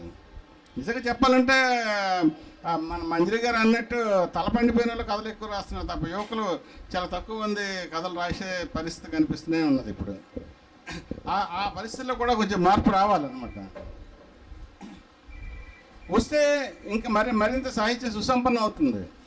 ఆ విషయాలను కూడా మనం దృష్టిలో పెట్టుకొని మన పిల్లలకి కొంచెం సాహిత్యం పట్ల అభిరుచి పెంచిందో చూడాలి. నేను ఇన్ని కబుర్లు చెప్తున్నాను కదా, మా పిల్లలు చదవరు, ఏం చేస్తాం? కానీ మన బాధ్యత ఎంతవరకు అంటే వాళ్ళకి ఇంట్లో పుస్తకాలు అందుబాటులో ఉంచాలి. అందుబాటులో ఉంచితే చదువుతారు, లేదు. మా నాన్నకి పుస్తకాలు చదివే అలవాటు చాలా ఉంది. మా నాన్నకి పుస్తకాలు చదివే అలవాటు ఉంది కాబట్టి మా ఇంట్లో పుస్తకాలు ఉన్నాయి కాబట్టి నేను చదివాను. అంటే మా ఇంట్లో నేను 5 చెల్లెలు, నేను ఒక్కనే పుస్తకాలు చదివేవాడిని. కారణం ఏంటంటే ఇంట్లో పుస్తకం ఉండడం. ఇంట్లో పుస్తకం లేకపోతే అంత అభిరుచి మనకు కలగదు కదా. ఆ రకంగా మన నాలుగేశ్వరరాజు గారు చెప్పినట్టు మనకి పుస్తకాలు అందుబాటులో ఉంచాలి. మనం ఉంచితే చదువుతారా మాంతారా తర్వాత సంగతి. అది ఉంచాలి, సాహిత్యం గురించి చెప్పాలి, కథల గురించి చెప్పాలి, వాళ్ళతో పిల్లలతో కూడా మనకి అవసరమైతే చర్చలు చేయాలి. చేసినప్పుడే మనకి దానికి అంటే సాహిత్యం వైపు మనం వాళ్ళని తీసుకొచ్చిన వాళ్ళు అవుతాం. లేదంటే ఎలాగుంటుంది, మామూలుగా ఉంటుంది అన్నమాట, మామూలు జీవితం అంతే. ఈ రకమైన పోటీ నిర్వహించడం, పైగా దాన్ని జెన్యూన్గా నిర్వహించడం, ఇటువంటి కార్యక్రమం చేయడం జిల్లా రచయితల సంఘానికి మరొకసారి ప్రత్యేకమైన అభినందనలు తెలియజేస్తున్నాను. నేను నాకు అవకాశం ఇచ్చినందుకు మరొక విషయం నేను చెప్తున్నాను. కొత్తగా కథలు రాసేవాళ్ళు కథ రాసి పత్రిక పంపించి వాళ్ళు రిజెక్ట్ చేసినా ఏమాత్రం కూడా నిరాశపడాల్సిన అవసరమే లేదు. నేను ఒకసారి ఒక కథ రాసి ఒక పత్రిక పంపించాను, రిజెక్ట్ చేశారు. 2వ పత్రిక పంపించాను, రిజెక్ట్ చేశారు. 3వ పత్రిక పంపించాను, రిజెక్ట్ చేశారు. 4వ పత్రిక వేసుకొని దాని బహుమతి కూడా ఇచ్చారు. అంటే ఏమనుకోవాలి, మొదట 3 పత్రికల వాళ్ళకి అలా రిజెక్ట్ చేశారు కాబట్టి నేను సరిగ్గా రాయలేదని అనుకోవాలా, లేదా బహుమతి వచ్చింది కాబట్టి నేను బాగా రాసినాను అనుకోవాలా? కాబట్టి ట్రై మన ప్రయత్నం మనం చేయటమే, మనం చేయాల్సిందే మన పని. ఆ తర్వాత అది బహుమతి వస్తుందా, పత్రికలో వస్తుందా, పుస్తక రూపంలో వస్తుందా తర్వాత సంగతి అది. కానీ ముందు మనం అటెంప్ట్ చేయాలి కదా. అటువంటి చేయాల్సిన బాధ్యత మనకు ఎవరిదంటే ముందు రచయితలది. అది వాడు చేయడం ఎంత మాత్రం కూడా కొత్త రచయితలు నా కథ పత్రికలో పడలేదని నిరుత్సాహపడాల్సిన అంత అవసరమే లేదు. అసలు పడితే పడుతుంది, లేదు మనం చేయాల్సిన పని మనం చేయాలి. నాకు ఈ అవకాశం ఇచ్చినటువంటి రచయితల సంఘానికి మరొకసారి నాకు కృతజ్ఞత తెలియజేస్తూ సెలవు తీసుకున్నాను. అభ్యుదయ భావాలు ప్రతి దగ్గర ఉంటాయి. సిరిమాన కథలను బుక్ వేశారు ఆయన. నేను అమ్మవారి కథలు మనకు చదవడం మానేశాను. యాక్చువల్గా 1 నెల వరకు పుస్తకం తెలియలేదు, తీసాక తెలిసింది ఆ కథల్లో గొప్పదనం. అద్భుతం రచయిత. అలాగే ఇప్పుడు మన కూల్డోబు ఈశ్వరరావు గారు 3వ న్యాయ నిర్ణేత బ్రహ్మ విష్ణు మహేశ్వరంలో సార్ ఈశ్వరరావు గారు రావాల్సింది ప్రార్థిస్తున్నాను. అధ్యక్షత వహించినటువంటి మిత్రుడు శ్రీనివాస్కి, గౌరవాధ్యక్షుడు రాజు గారికి, మా రఘునందన్కి, అలాగే సాహిత్యాన్ని సాహితీ పత్రికను నడపడం ఒక అసిధారావ్రతంగా చేపడుతూ నిర్విరామంగా కొనసాగిస్తున్న మిత్రుడు సన్యాసరావు గారికి, మరి నాకు యువమిత్రుడు గురుపుత్రుడు మా శర్మ, ఇక్కడే మేము చాన్నాళ్ళు కలుసుకున్నాం. వాళ్ళ నాన్నగారి దగ్గర నేను చదువుకున్నాను. ఆ రకంగా నాకు మంచి ఆత్మీయ సంబంధం మా శర్మతో ఉన్నది. వారికి ఇక చెప్పాలంటే సుమతి శతకంలో పద్యం ఉంటుంది, పుత్రోత్సాహము తండ్రికి పుత్రుడు జన్మించినప్పుడే కాదు, జనులా పుత్రుని కనుగొని పొగడగా పుత్రోత్సాహము నాడు పొందురా సుమతి అంటారు. ఇవాళ చెప్పాలి అంటే సుబ్బారావు గారు ఎక్కడున్నా సరే ఆయన చాలా విజయగర్వంతో ఉంటారు. వాస్తవంగా ఆయన కథలు చదివాను నేను. మరి ఆయన చాలా మంచి కథలే రాశారు కథలు. మరి ఆయన జీవించి ఉన్న సమయంలో ఆయన ఇక్కడే విజయనగరంలో ఉన్నారు. అంతగా ఆయన ప్రసిద్ధి చెందలేదేమో నా అనుమానం. కానీ ఇవాళ బెహరా వెంకట సుబ్బారావు గారు గురించి ఆంధ్ర రాష్ట్రం మొత్తం, బహుశా తెలంగాణ కూడా ఉండి ఉంటుందేమో, తెలియని వాళ్ళు లేరు. గత ఒక 6 నెలల క్రితం ఎప్పుడో జిల్లా పరిషత్తులో ఆయన పుస్తకం ఆవిష్కరణ జరిగింది. ఆనాటి నుంచి ఈనాటి వరకు కనీసం ఒక వారంకో 15 రోజులకో ఒకసారి ఆయన కథ ఏ యూట్యూబ్లో రావడము, లేదా ఆయన కథ గురించి ఏ పత్రికలో రావడము, లేదా సుబ్బారావు గారు సమాజంలో ఉండే పెద్దలందరికీ, రాష్ట్రపతి వెంకటనాయుడు, ఉపరాష్ట్రపతిగా పనిచేసిన వెంకటనాయుడు గారి దగ్గర నుంచి చాలామందికి ఆయన స్వయంగా వెళ్ళి ఆ పుస్తకాన్ని ఇవ్వడం, ఈ రకంగా ఒక తండ్రిని తను తీసుకొని వచ్చి ఎన్నాళ్ళు ఆయన నిజంగా చాలా అదృష్టవంతుడు ఇటువంటి కొడుకు ఉన్నందుకు. ఇక సుబ్బారావు గారి గురించి చెప్పాలంటే నాకు అనిపించింది ఆయన కథలకి రావాల్సినంత గుర్తింపు రాలేదు అని. ఆయన కథల్లో కూడా చైతన్య భారతి సమావేశంలో కూడా ఆయన చెప్తూ ఉంటాడు, నేను మూఢ విశ్వాసాలని ఎప్పుడు కూడా ప్రమోట్ చేయను, అలాగే సమాజం సాహిత్యం అనేది సమాజానికి అభ్యుదయం వైపు తీసుకెళ్లేట్టుగా ఉండాలి తప్ప ఎక్కడ నిరాశపరిచేటట్లుగా కానీ మరో దుఃఖపరిచేట్టుగా కానీ ఉండకూడదు అని. ఆయన కథలన్నీ కూడా అలాగే ఉంటాయి. మంచి కథలు రాయాలనుకునేటువంటి యువ రచయితలు మధ్యతరగతి మందహాసం ఒకసారి చదవాల్సిందే. కథని ఎంత సూక్ష్మంగా, చాలా చిన్న విషయాలను కూడా ఎంత చక్కగా కథగా మలచవచ్చో ఆయన కథల్లో మనకి నిరూపించాడనమాట. ప్రతి కథలో కూడా ఏదో ఒక ట్విస్ట్. అంతా చదివిన తర్వాత మనకు ఒక సంతృప్తి, ఒక మంచి విందు భోజనం చేస్తే ఎంత సంతృప్తి కలుగుతుందో అటువంటి సంతృప్తి సుబ్బారావు గారి కథలు చదివినప్పుడు మనకు కలుగుతూ ఉంటుంది. ఇక మా సత్యనారాయణ గారి సౌజన్యం గురించి చెప్పాలంటే, ఈ మధ్యన నా కథ ఒకటి మా మిత్రులు భోగారావు గారు యూట్యూబ్లో ఆయన కథాశ్రవంతిలో చదివారు. ఆ చదివిన తర్వాత వారం 10 రోజులుగా ఎప్పుడో ఆయన నాకు ఫోన్ చేశారు. నాకు అప్పటికి ఆయనతో పరిచయం కూడా లేదు. ఎవరండి అంటే, ఇలా మీ కథ మొన్న చదివానండి, విన్నాను నేను, చాలా బాగుందండి అని చెప్పారు. ఎవరంటే ఇలా సత్యనారాయణ బేర అనగానే నేను అన్నాను, సార్ మీ కథల పుస్తకం, మీ నాన్నగారి కథల పుస్తకానికి ఆవిష్కరణ సభకు నేను వచ్చాను సార్, నేను కొనుక్కున్నాను పుస్తకాన్ని, చదివాను, మంచి కథలు సార్ అని చెప్పాను. ఇలా కథల పోటీ గురించి కూడా ఆయన చెప్పారు. చెప్పి మంచి కథ రాయండి సార్ అన్నారు. నేను అంత తొందరగా కథలు రాసేవాడిని కాదండి, నాకు చాలా తక్కువ కథలు రాశాను నేను అన్నాను. అప్పటికే నేను జడ్జిగా ఉన్నాను, అప్పుడు చాలా కథలు చదివి ఉన్నాను. కానీ ఆ విషయం ఆయనకి చెప్పలేదు. చెప్పలేనందుకు ఏంటంటే, మరి మా సంఘ అధ్యక్షులు మాకు ఇచ్చినటువంటి సూత్రాలు అవి, ఎవరికి ఏమీ చెప్పకూడదు, కనీసం మేము కూడా కలుసుకోవడానికి ఎక్కడ మాకు అవకాశం ఇవ్వలే, కలుసుకోలేదు కూడా మేము. అన్నీ అయిపోయి ఇంక రిజల్ట్స్ అనౌన్స్ చేయడానికి ఒకరోజు మనందరం కలుసుకుందాం అని చెప్పి మా వెంకటరావు గారి ఇంట్లో సమావేశం చెప్పినప్పుడే మేము ముగ్గురం కలిసాం. ఇక న్యాయ నిర్ణేతగా నాకున్న హక్కు ఏంటి అంటే, హక్కు ఏమీ లేదు, అర్హత లేదు, కేవలం జిల్లా రచయితల సంఘంలో నేను సభ్యుడిని, అందువలన జిల్లా అధ్యక్షుడు నువ్వు కథలకు జడ్జిగా ఉండు అన్నాడు కాబట్టి ఉన్నాను అంతే. అయితే కథల్లో ఉండే గొప్పతనం ఏంటంటే, దాదాపుగా మేము ముగ్గురు ఒకే రకమైన కథలు నించాం. మార్కులు కూడా అందరికీ ఏదో 1 మార్కు తేడాలోనే కథలు వెళ్ళే తప్ప, ఒకదానికి ఒకళ్ళు 10 వేస్తే ఇంకోళ్ళు 3 వేసిన పరిస్థితులు అయితే ఎక్కడా లేవు. అంత చక్కగా కథలు జరిగింది అని చెప్పి నేను ఆనందిస్తున్నాను చెప్పాలంటే. ఈ యజ్ఞంలో నేను కూడా ఒక సమిధిని అయినందుకు చాలా చక్కనైనటువంటి కథలు రాశారు. కథల మీద మాట్లాడాలన్నా, కథల గురించి చెప్పాలన్నా సరే ఇక్కడ ఉన్నవాళ్ళు నాకంటే ప్రతిభావంతులైనటువంటి వాళ్ళ వేదిక ముందు చాలామంది ఉన్నారు. ఇలాంటి చోట నేను మాట్లాడడం ఎలా ఉంటుంటే చాలా అసహ్యాస్పదంగా ఉంటుంది. కానీ కథల మీద వచ్చిన కథలను చదివిన తర్వాత కొన్ని అభిప్రాయాలు జనరల్గా పంచుకుంటున్నాను. ఇది ఎవరిని గురించి కాదు. ఒక కథను మనం పోటీకి పంపిస్తున్నాము అంటే, ఏదైనా ఫంక్షన్కి వెళ్తున్నాము అంటే ఒక ప్రత్యేకంగా తయారవుతాం. మరొక పోటీకి పంపించేటప్పుడు ఆ కథ మీద కొంతైనా శ్రద్ధ పెట్టాలి కదా. చాలామంది అనేకమైనటువంటి అక్షర దోషాలు. మన మేనుస్క్రిప్ట్లో రాసిన వాళ్ళు అయితే కొందరు చదవడానికి చాలా కష్టపడాల్సి వచ్చింది. కానీ కథ రాసేది తర్వాత మనకి ఎంతో పంపించిన తర్వాత దాన్ని చదవాలి కదా అని చాలా ఓపిక పెట్టి చదివాము. అలా కాకుండా కథ పోటీకి అనగానే దాన్ని ఒక అందంగా చదివే వాళ్ళకి అర్థమయ్యేటట్లుగా ఉండాలి. మరి అలాగే అక్షరదోషాలు కూడా తగ్గించుకోవాలి. మనము సాహిత్య ప్రక్రియలు అన్నిటి తాలూకా ప్రధాన ఉద్దేశం ఏంటంటే మన భాషని అభివృద్ధి చేసుకోవాలి, మన భాషను మనం బతికించుకోవాలి.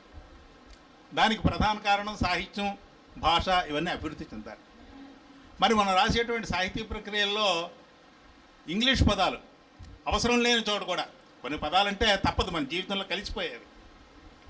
కానీ అవసరం లేకుండా దానికి తెలుగు పదాలు ఉన్నవి, అర్థమైన పదాలు, సమాజంలో వాడుకలో ఉండే తెలుగు పదాలు ఉండి కూడా కేవలం ఇంగ్లీష్ పదాలు ఎక్కడ పడితే అక్కడ మనం చదువుతుంది తెలుగు కదా, ఇంగ్లీష్ కదా తెలియనటువంటి పరిస్థితుల్లో కథలు ఉంటున్నాయన్నమాట. మరి కథలకు ఉద్దేశం ఏమిటి? కేవలం ఇతివృత్తం ఒక్కటే కాదు కదా. కథకు కొన్ని సూత్రాలు ఉన్నాయి, నిర్మాణాలు ఉన్నాయి. ఆ పద్ధతులు మనం పాటించాలి. ముఖ్యంగా మన భాష అభివృద్ధికి ఇది కథలు తోడ్పడాలి. కాబట్టి అటువంటి కథలు రాసే విధానాన్ని భవిష్యత్తులో మీరందరూ పెద్దవాళ్ళు, మీ దగ్గర చాలామంది వస్తూ ఉంటారు కాబట్టి వాళ్ళకు కూడా చెప్పండి. సాధ్యమైనంత వరకు తప్పనిసరి అయితేనే ఇంగ్లీష్ పదాలు ఉపయోగించాలి, ఇతర భాషా పదాలు ఉపయోగించాలి. లేనప్పుడు మన తెలుగులో రాయడానికే ప్రయత్నం చేయాలి ఉన్న పదాలు కూడా. నిన్న కూడా నేను ఒక మాసపత్రికలో కథ చదివాను, వెంటనే సంపాదకులకు చెప్పాను కూడా. 2 పేజీల కథ. ఆ కథలో 60 ఇంగ్లీష్ పదాలు ఉన్నాయి. మళ్ళీ సామాన్యమైన ఇంగ్లీష్ పదాలను వదిలేశాను, అంటే స్కూలు, రోడ్డు ఇలాంటివన్నీ వదిలేశాను. ఎందుకంటే మనకు అలవాటు పడిపోయాం మనం, నిరక్షరాస్యుడికి కూడా వాటి అర్థమవుతాయి. అవి కాకుండా కూడా 60 పదాలు దొరికాయి ఇంగ్లీష్ పదాలు అందులో. నేను వెంటనే సంపాదకుడికి వాట్సాప్లో మెసేజ్ పెట్టాను, అదే మీ పత్రికలో వచ్చిన ఈ కథ నేను చదివాను, కథ ఇతివృత్తం సంగతి పక్కన పెట్టండి, 60 ఆంగ్ల పదాలు ఉన్నాయి ఇందులోని, ఇలా ఉంటే మన భాషకి దీనివల్ల ప్రయోజనం ఏమిటి ఈ కథ వలన అని చెప్పేసి అడిగాను. ఆయన కూడా మంచి విషయం చెప్పారు సార్, ఈసారి నేను వాటిని పరిశీలిస్తానని చెప్పారు. వారి పెద్ద మనసుకు ధన్యవాదాలు. కనుక ఇటువంటి కొన్ని దృష్టిలో పెట్టుకొని కథలు రాయడం అంటే ఒక సృజనాత్మకమైనటువంటి శక్తి అందరికీ రాదు. అందరూ అన్ని విషయాలు చూస్తాం, అందరూ అన్ని విషయాలు తెలుసుకుంటారు. కానీ ఒక కవి అన్నవాడు, రచయిత అన్నవాడే దాన్ని ఒక అందంగా మలగించగలడు, అందరికీ అర్థమయ్యేటట్లుగా, అందరినీ ఆలోచింపజేసేట్లుగా చెప్పగలడు. కనుక కవి, రచయిత అన్నవాడు ఎప్పుడూ గొప్పవాడే. పాఠకుడు కూడా రచయితని తనకంటే ఉన్నత స్థానంలో ఉన్నట్టుగా భావించుకుంటాడు. అందుకే అతడు ఏం చెప్పాడా అని చదువుతూ ఉంటాడు. మరి అలాంటప్పుడు రచయితకి కొంత సామాజిక బాధ్యత ఉంది. తాను చెప్పే విషయం సమాజానికి మేలు చేసేట్లుగా ఉండాలి, ఒక ఆశావహమైనటువంటి దృక్పథం కలిగేట్లుగా ఉండాలి. అటువంటి కథల్ని సుబ్బారావు గారు రాశారు, ఇంకా చాలామంది పెద్ద కథలు రచయితలు రాశారు. ఆ కథలను మనం చదవాలి, అధ్యయనం అనేది చాలా అవసరం. ఆ పరిస్థితి చేస్తూ యువ రచయితలు మరిన్ని మంచి కథలు రాయాలని చెప్పి మనసారా కోరుకుంటూ, మరి అవకాశం ఇచ్చినటువంటి మా సంఘానికి, మరి అలాగే ఈ ఇంత అద్భుతమైనటువంటి సమావేశం ఏర్పడడానికి మూలకారకులైనటువంటి సత్యనారాయణ గారికి, మరి వారి సన్యాసరాజు గారికి, వారందరికీ కూడా హృదయపూర్వక ధన్యవాదాలు తెలియజేస్తున్నాను. మరి మా సన్యాసరావు గారు అంటే ఆయన విశాఖ సంస్కృతి ఆయనదే, కానీ ఆయన హృదయం అంతా విజయనగరంలోనే ఉంటుంది. ఆయన ప్రతి సమావేశానికి విజయనగరం నుంచి అక్కడి నుంచి ఇక్కడికి వచ్చి తప్పకుండా హాజరవుతారు, చక్కనైన సూచనలు ఇస్తారు. మరి ఆయన పత్రిక కూడా మీరు చదివే ఉంటారు చాలామంది.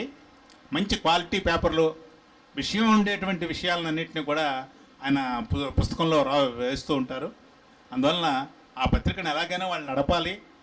ఆయన ఎన్నో కష్ట నష్టాలు కోర్చి పత్రికను నడుపుతున్నారు. ముందు ముందు కూడా ఆ పత్రికని ఇంకా ముందుకు రావాలని చెప్పి మనస్ఫూర్తిగా కోరుకుంటూ ఈ అవకాశం ఇచ్చిన మీ అందరికీ కూడా ధన్యవాదాలు తెలియజేస్తాను. 1 minute అని ఒకటి ఉంది కథ. ఆ కథ అది అన్నిటికి కూడా అందులో క్యారెక్టర్ అండి 1 minute అంటాడు, అరగంట పోయి వస్తాడు. అక్కడ అన్ని దగ్గర అలాగే నాకు ఆ కథ ఒకటి బాగా నచ్చింది. సరే 1 minute అని మీకు అందుకే గుర్చేయడం చెప్పాను. కానీ ఇందాక మంచిది గారు చెప్పారు, మరి అలాగే తక్కిన వారు కూడా సెలెక్ట్ అయ్యాయి కదా, వాళ్ళు వదిలేస్తారు, మీరు 5 ఇస్తారు కదా, నేను ఇస్తాను కన్సలేషన్ అంటారు. అలాగే అందరూ ఇచ్చినట్టుగా ఉన్నారు, మీ జడ్జిలే ఇచ్చారు. నాకు అది ఆయన చెప్పినప్పుడు ఒకటి గుర్తొచ్చింది. 83, 84, 85 ఆ టైంలో అనుకుంటాను నేను జడ్జి లాయర్గా ఉన్నప్పుడు ఒక మెజిస్ట్రేట్ గారు ఉండేవారు, ఆయన దేముడు రాజు అనేవారు.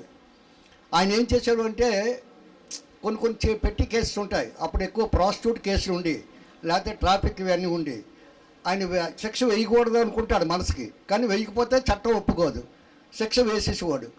మీ అందరికీ 50 రూపాయలు ఫైన్ అంటే జైలు వేసేవాడు కాదు, 50, 100 ఓకే. అయిపోయిన తర్వాత గుమస్తాకి చెప్పేవాడు, ఆ రసీదు వాళ్ళకి ఇచ్చి డబ్బులు నేను ఇస్తాను, వాళ్ళ దగ్గర తీసుకోకండి. శిక్ష వేయక తప్పదు చట్ట ప్రకారం, కానీ వాళ్ళ పేదలు ఏదో కడుపు కోసం బాధల కోసం చేశారు చిన్న నేరాలు. ఆ డబ్బులు నేను ఫైన్ వేయాలి, రీజనబుల్ ఫైన్ వేసి ఆ డబ్బులు సాయంత్రం నేను ఇస్తాను, రసీదు రాజు ఇచ్చి పంపించి అని చెప్పేవాడు ఆయన. అందుకే మేము జడ్జీలు కాదు ఎవరైనా దేముడు రాజు గారు కోర్టుకు వెళ్తున్నాం అనేవాడు, దేముడు రాజు. అలాగే మీరు కూడా మంచి దేవుళ్ళలాగా ఆలోచించి మంచి సలహా ఇచ్చారు. Thank you sir, thank you. కథలతో తెలుగు రాష్ట్రాల్లో ప్రసిద్ధికి చెందిన మా జేపీ శర్మ గారిని తమ మనసు విప్పి మాట్లాడాల్సింది కోరుచున్నాను. ఆయన గురుగారు అంటున్నారు కానీ నేను ఎవరికి గురువుని కాదు. నిజంగా చెప్పాలంటే ఇక్కడ గురువుగారు ఉండేవారు, ఆయన వెళ్ళిపోయారు, గోపాలరావు గారు. విజయనగరంలో మాట్లాడాలంటే ఒక పెద్ద భయం ఏంటంటే ముందు గురువులు ఎక్కువ మంది ఉంటారు. నేను ఈ ఊర్లో పుట్టి పెరిగాను, ఇక్కడే చదువుకున్నాను. ఒక పాత సినిమాలో ఒక డైలాగ్ ఉంది, ఘంటసాల గారు ఇక్కడ సంగీతం నేర్చుకున్న కచేరీలు విశాఖపట్నంలో చేశారని చెప్పి. నేను అంత పెద్దవాడిని కాదు కానీ ఇక్కడే పుట్టి పెరిగాను, కానీ బ్యాంకులో ఉద్యోగం వల్ల ఎక్కడెక్కడో తిరిగిన తర్వాత విశాఖపట్నంలో వచ్చాను. ఎక్కువ కథలు విశాఖపట్నం నుంచే రాశాను, కానీ విజయనగరం కథలు రాశాను. అలాగా చెప్పుకుంటే ఈరోజు ఈ సభలో ఒక ప్రత్యేకత ఏముంటుందంటే ఒక లాయరు 3 జడ్జిలు ఉన్నారు. బహుశా ఎక్కడ చూసే ఉండరు. అంటే లాయర్ గారు జడ్జిలకు భయపడతారా, జడ్జి గారు లాయర్కి భయపడతారా అన్నది ఇక్కడ వేదిక మారింది కాబట్టి, అది కోర్టు రూము, ఇది సాహిత్య రూము కాబట్టి బహుశా లాయర్ గారు జడ్జిలకి గౌరవిస్తారు, జడ్జి గారు లాయర్కి కూడా గౌరవిస్తారు. అలాగా నాకు మిత్రుడు, మీ అందరికీ సుపరిచితుడు నాలుగేసుల రాజు గారు ఒక కథ చాలా కాలం కిందట, ఒక 20 సంవత్సరాల కిందట అనుకుంటా, ఆ కథ చదివాను. ఆ కథ చదివిన తర్వాత చెప్పాలంటే ఆ రోజు రైటర్ పేరు కూడా నేను రచయిత ఎవరా అన్నది చూడలే, ఆ కథ తాలూకా పేరు కూడా గుర్తులేదు. ఆ కథలో ఉన్న సారాంశం చాలా ఎక్కువగా నాకు మనసుకు హత్తుకుని అది ఎంతలా గుర్తుండిపోయిందంటే, నేను చాలా చోట్ల మా బ్యాంకు యూనియన్స్కి సమావేశాలకి మాట్లాడుతున్నప్పుడు ఆ కథను వాడుకున్నాను. ఆ కథను ఎలా వాడుకున్నాను అంటే, ఆడవారికి సమాన హక్కులు రావాలని చెప్పేసి అందరూ అడుగుతుంటారు, కానీ ఆ బస్సులో జరిగిన ఒక సంఘటన అది చెప్తూ, ఇది ఇక్కడ ఇలా ఉన్నది కాబట్టి అందరూ ఆలోచించవలసిన విషయం ఏంటంటే ఇది, అన్నిటి దగ్గర కూడా సమాన హక్కులు ఉండాలి, కానీ చీర కూలి దగ్గరికి వెళ్ళేసరికి మగవారికి 1000 రూపాయలును ఆడవారికి 800 రూపాయలు ఇస్తే అలాంటి వ్యత్యాసం ఎలాంటిది ఉన్నదో అది ఇంకా సమాజం ఇప్పటికి కూడా అలా ఉన్నది, ఇది మారాలని చెప్పేసి నేను మాట్లాడుతుండేవాడిని. ఆ రచయిత చాలా రోజుల తర్వాత ఎక్కడో ఇలా వాడుతున్నప్పుడు ఒక ఆయన లేచి, ఆ కథ రచయిత ఎవరో తెలుసా అన్నారు. అంటే కథ బాగా గుర్తుంది కానీ రచయిత ఎవరో తెలియదన్న, ఈశ్వర్రావు. అది చాలా ఆనందం వేసింది ఏంటంటే, ఆ రోజు ఆ పేరు తెలిసిన తర్వాత ఒక్కసారి మళ్ళీ విజయనగరం ఎక్కడో ఉన్నాను మీటింగ్లో, కానీ మానసికంగా విజయనగరం చేరిపోయాను ఆ రోజు. ఎందుకు చెప్తున్నానంటే ఈ విషయాలన్నీ కూడా మిగతా పెద్దలందరికీ కూడా ఉన్నా సరే వారందరి మధ్యన నిలబడి మాట్లాడడం అన్నది ఒక వరం. అందులో విజయనగరంలో మాట్లాడడం అన్నది ఒక పూర్వజన సుకృతం. ఈశ్వరు మాట్లాడుతూ మా నాన్నగారి దగ్గర చదువుకున్నాడు అన్నది. అదో భయం ఏంటంటే మా నాన్నగారి చేత నేను చదువుకోలే. మా నాన్నగారు సంస్కృత కాలేజీలో హై స్కూల్ ఉంది. ఆ హై స్కూల్లో మాస్టర్ మా నాన్నగారు. మా నాన్నగారి దగ్గర ఈశ్వరరావు, గోపాలరావు గారు, దాట్ల నారాయణమూర్తిరాజు, పతంజలి వీళ్ళందరూ చదువుకున్నారు. మా ఇంట్లో అందరూ ఆ స్కూల్లో చదివారు హై స్కూల్ లెవెల్ వరకు. నన్ను తీసుకెళ్ళి ఎంఆర్ఎంపీలో జాయిన్ చేశారు ఆయన. అంటే వీడు పనికిరాడని ఆ స్కూల్లో కాకుండా ఈ స్కూల్లో వేస్తారో నాకు తెలియదు. కానీ అలాగేనంటే ఒక అదృష్టం అన్నది మా నాన్నగారి దగ్గర చదువుకోవడం అన్నది నాకు అదృష్టం దొరకలేదు. కానీ ఈరోజు మా నాన్నగారి దగ్గర చదువుకున్న వాళ్ళ దగ్గర మాట్లాడడం అంటే భయం, రెండోది అదృష్టం కూడా చెప్తాను. ఎందుకంటే మీ నాన్నగారు పరువు తీసావా అని అనొచ్చు వాళ్ళు, అది కూడా ఒక భయం ఉంది. మాట్లాడిన తర్వాత మీ నాన్నగారు నిజంగా అదృష్టవంతులు నీలాంటి వాడు అనొచ్చు. రెండోది చాలా తక్కువ, కానీ ముందరది మాత్రం ఉంటుంది కాబట్టి ఇక్కడ భయపడుతుంటాను అన్నమాట. అలాగా ఒక కథ గురించి జ్ఞాపకం ఉంచున్నప్పుడు ఇందాక ఎవరో మాట్లాడుతూ ఉన్నారు, బెహరా వెంకట సుబ్బారావు గారి కథల్లో ఈశ్వరవే అన్నారు. రావాల్సినంత గుర్తింపు రాలేదని చెప్పేసి ఆయన చెప్పడం అన్నది ఒక రకంగా చాలా కరెక్ట్ అయిన విషయం. ఇప్పుడు ఇందాల రాజుగారు కూడా ఆయన ఆవేదన వ్యక్తం చేశాడు కథల గురించి కూడా. కానీ తెలుగు కథకి ఒక గోల్డెన్ ఎరా అంటే ఒక స్వర్ణయుగం అని చెప్పడానికి 1904 తర్వాత ఆధునిక తెలుగు రావడం, వ్యవహారిక చదువు ఇవన్నీ పక్కకు పెట్టండి.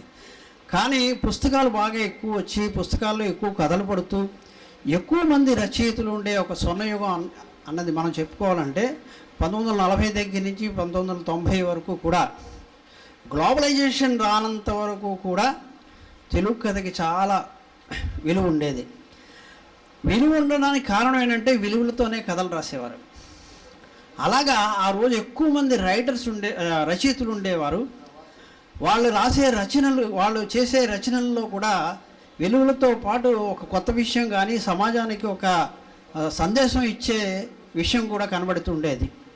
అంచేత అంతమంది రచయితల మధ్యన, పెద్ద రచయితల మధ్యన ఈయన పెద్ద రచయిత అయినా సరే కొంత గుర్తింపు రాలేదేమో అని అనుకోవచ్చేమో. కానీ మనందరం తెలుసుకోవాల్సిన విషయం ఏంటంటే మనకి పెద్ద రచయితలు అనుకునే రావిశాస్త్రి గారు కానీ, లేకపోతే గురజాడ అప్పారావు గారు కానీ, పాలకొమ్ము పద్మరాజు గారు కానీ, ఎవరిని ఏ రంగంలో ఏ కాలంలో చూసుకున్న వాళ్ళైనా సరే వాళ్ళ కథలకి ఏం బహుమతులు రాలే.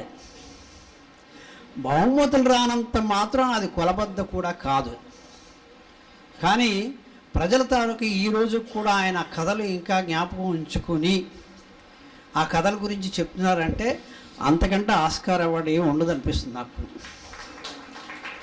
అయితే విలువల గురించి ఆ రోజు ఇందాల రాజుగారు చెప్పింది కూడా ఒక విషయం. అయితే కాలమాన పరిస్థితులు మారుతున్నప్పుడు మన తెలుగు కథ కానీ ఇతర భాషల్లో మన కథల గురించి మనం చెప్పుకోవద్దు. కానీ కారణం ఏంటంటే తెలియదు, సాధ్యమైనంత కొన్ని ఇతర భాషల్లో పరిస్థితి ఎలా ఉందో మనకు తెలియదు. కానీ తెలుగులో మనకు వచ్చే కథల్లో కాలమాన పరిస్థితులు మారిన తర్వాత ఉన్న ప్రస్తుత పరిస్థితి ఎలా ఉన్నది అంటే, ఇక్కడ ఉన్న చాలామంది రైటర్స్ ఉన్నారు అనుకుంటున్నాను. రైటర్స్ కూడా తెలుసుకోవాల్సిన విషయం ఏంటంటే, ఇప్పుడు కథల పోటీ గురించి వీళ్ళు మాట్లాడుతున్నప్పుడు 115 కథలు ఎన్నో వచ్చాయన్నారు. ఈరోజు పరిస్థితి ఏంటంటే చాలా సంస్థలు కథల పోటీలు పెడుతున్నాయి. మనకి ప్రింట్లో వచ్చే విశాఖ సంస్కృతి కానీ లేదా స్వాతి కానీ ఇట్లాంటి 1-2 పుస్తకాలు తప్పిస్తే మిగతా ఎక్కువగా అంతర్జాలంలోనే పత్రికలు ఉన్నాయి. దేశ విదేశాల్లోంచి కూడా వచ్చే పత్రికలు ఉన్నాయి. ఆ పత్రికల్లో పోటీలు వస్తున్నాయి, సంస్థలు పోటీలు పెడుతున్నారు. ఇట్లాంటి సాహితీ ప్రియులు ఎవరైతే ఉన్నారో పోషించడానికి వాళ్ళు కూడా కథల పోటీలు పెడుతున్నారు. వీళ్ళందరూ తాపత్రయం ఏంటంటే మంచి కథను తీసుకొచ్చి పాఠకుల్లో ఉంచాలి, తెలుగు కథను కలకాలం నిలిపించుకోవాలని ఒక తాపత్రయం, తపన ఆ పోటీలు నిర్వహిస్తూ ఉంటే రాసేవాళ్ళ తాలూకా పరిస్థితి ఎలా ఉందంటే రాసిన ప్రతి అక్షరం కూడా బహుమతి రావాలనే ఒక తపన కనబడుతున్నది ఈరోజు. అది ప్రమాదం. కారణం అంటే మీ హృదయం స్పందించినప్పుడు ఒక సంఘటన చూసినప్పుడు, ఒక విషయాన్ని తెలుసుకున్నప్పుడు, అది కాగితం మీద పట్టినప్పుడే అది అసలైన కథ అవుతుంది. పోటీ ప్రకటన వినగానే మీరు కథలు రాయడం మొదలెట్టి నేను రాసిన ప్రతి అక్షరం కూడా బహుమతి రావాలని అనుకున్నారు అనుకోండి, ఆ కథ మామూలు కథలాగే ఉంటుంది. ఆ విలువలు అన్నది కొంచెం తగ్గుతున్నది. నేను ఎవరో పరిచయం చేశారు నన్ను, సంపాదకుడు కళామంజరి అని చెప్పేసి. ఆ సంపాదకుడు అని పేరు పెడుతున్నప్పుడు నాకు కొంచెం ఒళ్ళు జలదరేస్తుంది. కారణం ఏంటంటే నాకు అర్హత లేనివాడిని.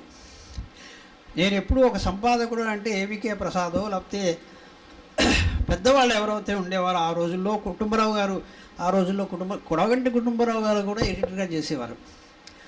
అట్లాంటి పెద్దవాళ్ళని నేను చూసి లేదా వాళ్ళ తాలూకా రచనలు చదివి కొద్దో గొప్ప సాహిత్యం పట్ల అభిమానం పెంచుకున్నామనే కానీ నేను అంత పెద్దవాడిని కాదు. కానీ ఒక సంపాదకుడిగా ఈరోజు నేను చూస్తున్న విషయం చూస్తే కథల మీద ఒక రకమైన ఆశ్చర్యం కలుగుతుంటుంది. వీళ్ళు పోటీ గురించి ఎంత జాగ్రత్తగా వహించారో చూస్తే చాలా ఆనందం వేసింది. అందరూ పోటీలు ఇలా నిర్వహిస్తున్నారు. దీంట్లో పోటీలు నిర్వహిస్తున్న వాళ్ళందరిలో కూడా ఎక్కడ ఏ ఇబ్బందులు ఏం లేవు. కరెక్ట్గా ఇదే ప్రాసెస్ కానీ ఈ సీక్రెసీ కానీ ఇట్లాగే మెయింటైన్ చేస్తున్నారు. కానీ పత్రిక కథలు పంపించిన వాళ్ళు కూడా నా కథకి ఒకవేళ బహుమతి రాకపోతే మీరు సాధారణ ప్రచురణ వేయొద్దండి, మాకు వెనక్కి తిప్పిండి అంటున్నారు. కారణం ఏంటంటే అబ్బో చాలా మంచి కథ అండి, అది ఇంకో దగ్గర పంపిస్తే బహుమతి వస్తుంది అనుకుంటున్నారు. ఈ ఆలోచన అన్నది కరెక్ట్ కాదు. రెండు ఏంటంటే రచయితలుగా ఒక ముఖ్యమైన బాధ్యత ఏమిటంటే బెహరా వెంకట సుబ్బారావు గారి కథలు చదివారు అంటే తెలుస్తుంది అది విలువలు. మీరు ఒక కథ రాశారంటే సమాజంలో మీరు 100 సంవత్సరాల కింద దగ్గర నుంచి ఈ రోజు వరకు కూడా ఖచ్చితంగా చెప్పగలను, ఒక రచయిత అంటే సమాజంలో మీకు ఒక రకమైన స్థానం కొంచెం మెట్టుపైనే చూస్తారు. మీకు ట్రాఫిక్ సిగ్నల్లో మీరు ఎక్కడైనా ఏమైనా ఇబ్బంది పడి లేదా అక్కడ పోలీసు బుక్ తీయ అన్నాడు అనుకోండి, నేను కథలు రాస్తున్నానండి, నేను ఏదో సాహితీ సభకి వెళ్తున్నానంటే ఆయన ఒక రకమైన మీ మీద అభిమానం పుంచుతుంది. అంటే సమాజంలో కొద్దో గొప్ప ఈ రచయితలకు ఒక గౌరవం ఉన్నది, ఇంకా పోలే. ఆ గౌరవం ఎందుకు ఉన్నది అంటే బెహరా వెంకట సుబ్బారావు గారు అలాంటి వాళ్ళు రాసిన కథలు అందరూ చదువుతారు కాబట్టి ఆ విలువలు కలిగిన మనుషులు వీళ్ళందరూ అని చెప్పి రచయితలు అందరినీ ఒక మొదలు వేశారు. అది నేను ప్రాక్టికల్గా చాలాసార్లు చూశాను. ఒక న్యూటన్ చెప్పని 4వ సూత్రం అని చెప్పి ఒక కథ రాశారు. ఆ కథ ఒక వారపత్రిక దేల్లో వచ్చింది. ఇది జరిగే 20-30 సంవత్సరాల క్రితం అయింది. జగదంబ థియేటర్ దగ్గర నేను ట్రాఫిక్ సిగ్నల్ గమని చూసుకోలేదు, ముందరకు వెళ్ళిపోయాను, పోలీసు పట్టుకున్నాడు. పోలీసు పట్టుకోగానే ఆ కథ ఏంటంటే పోలీసుల మీద రాశాను.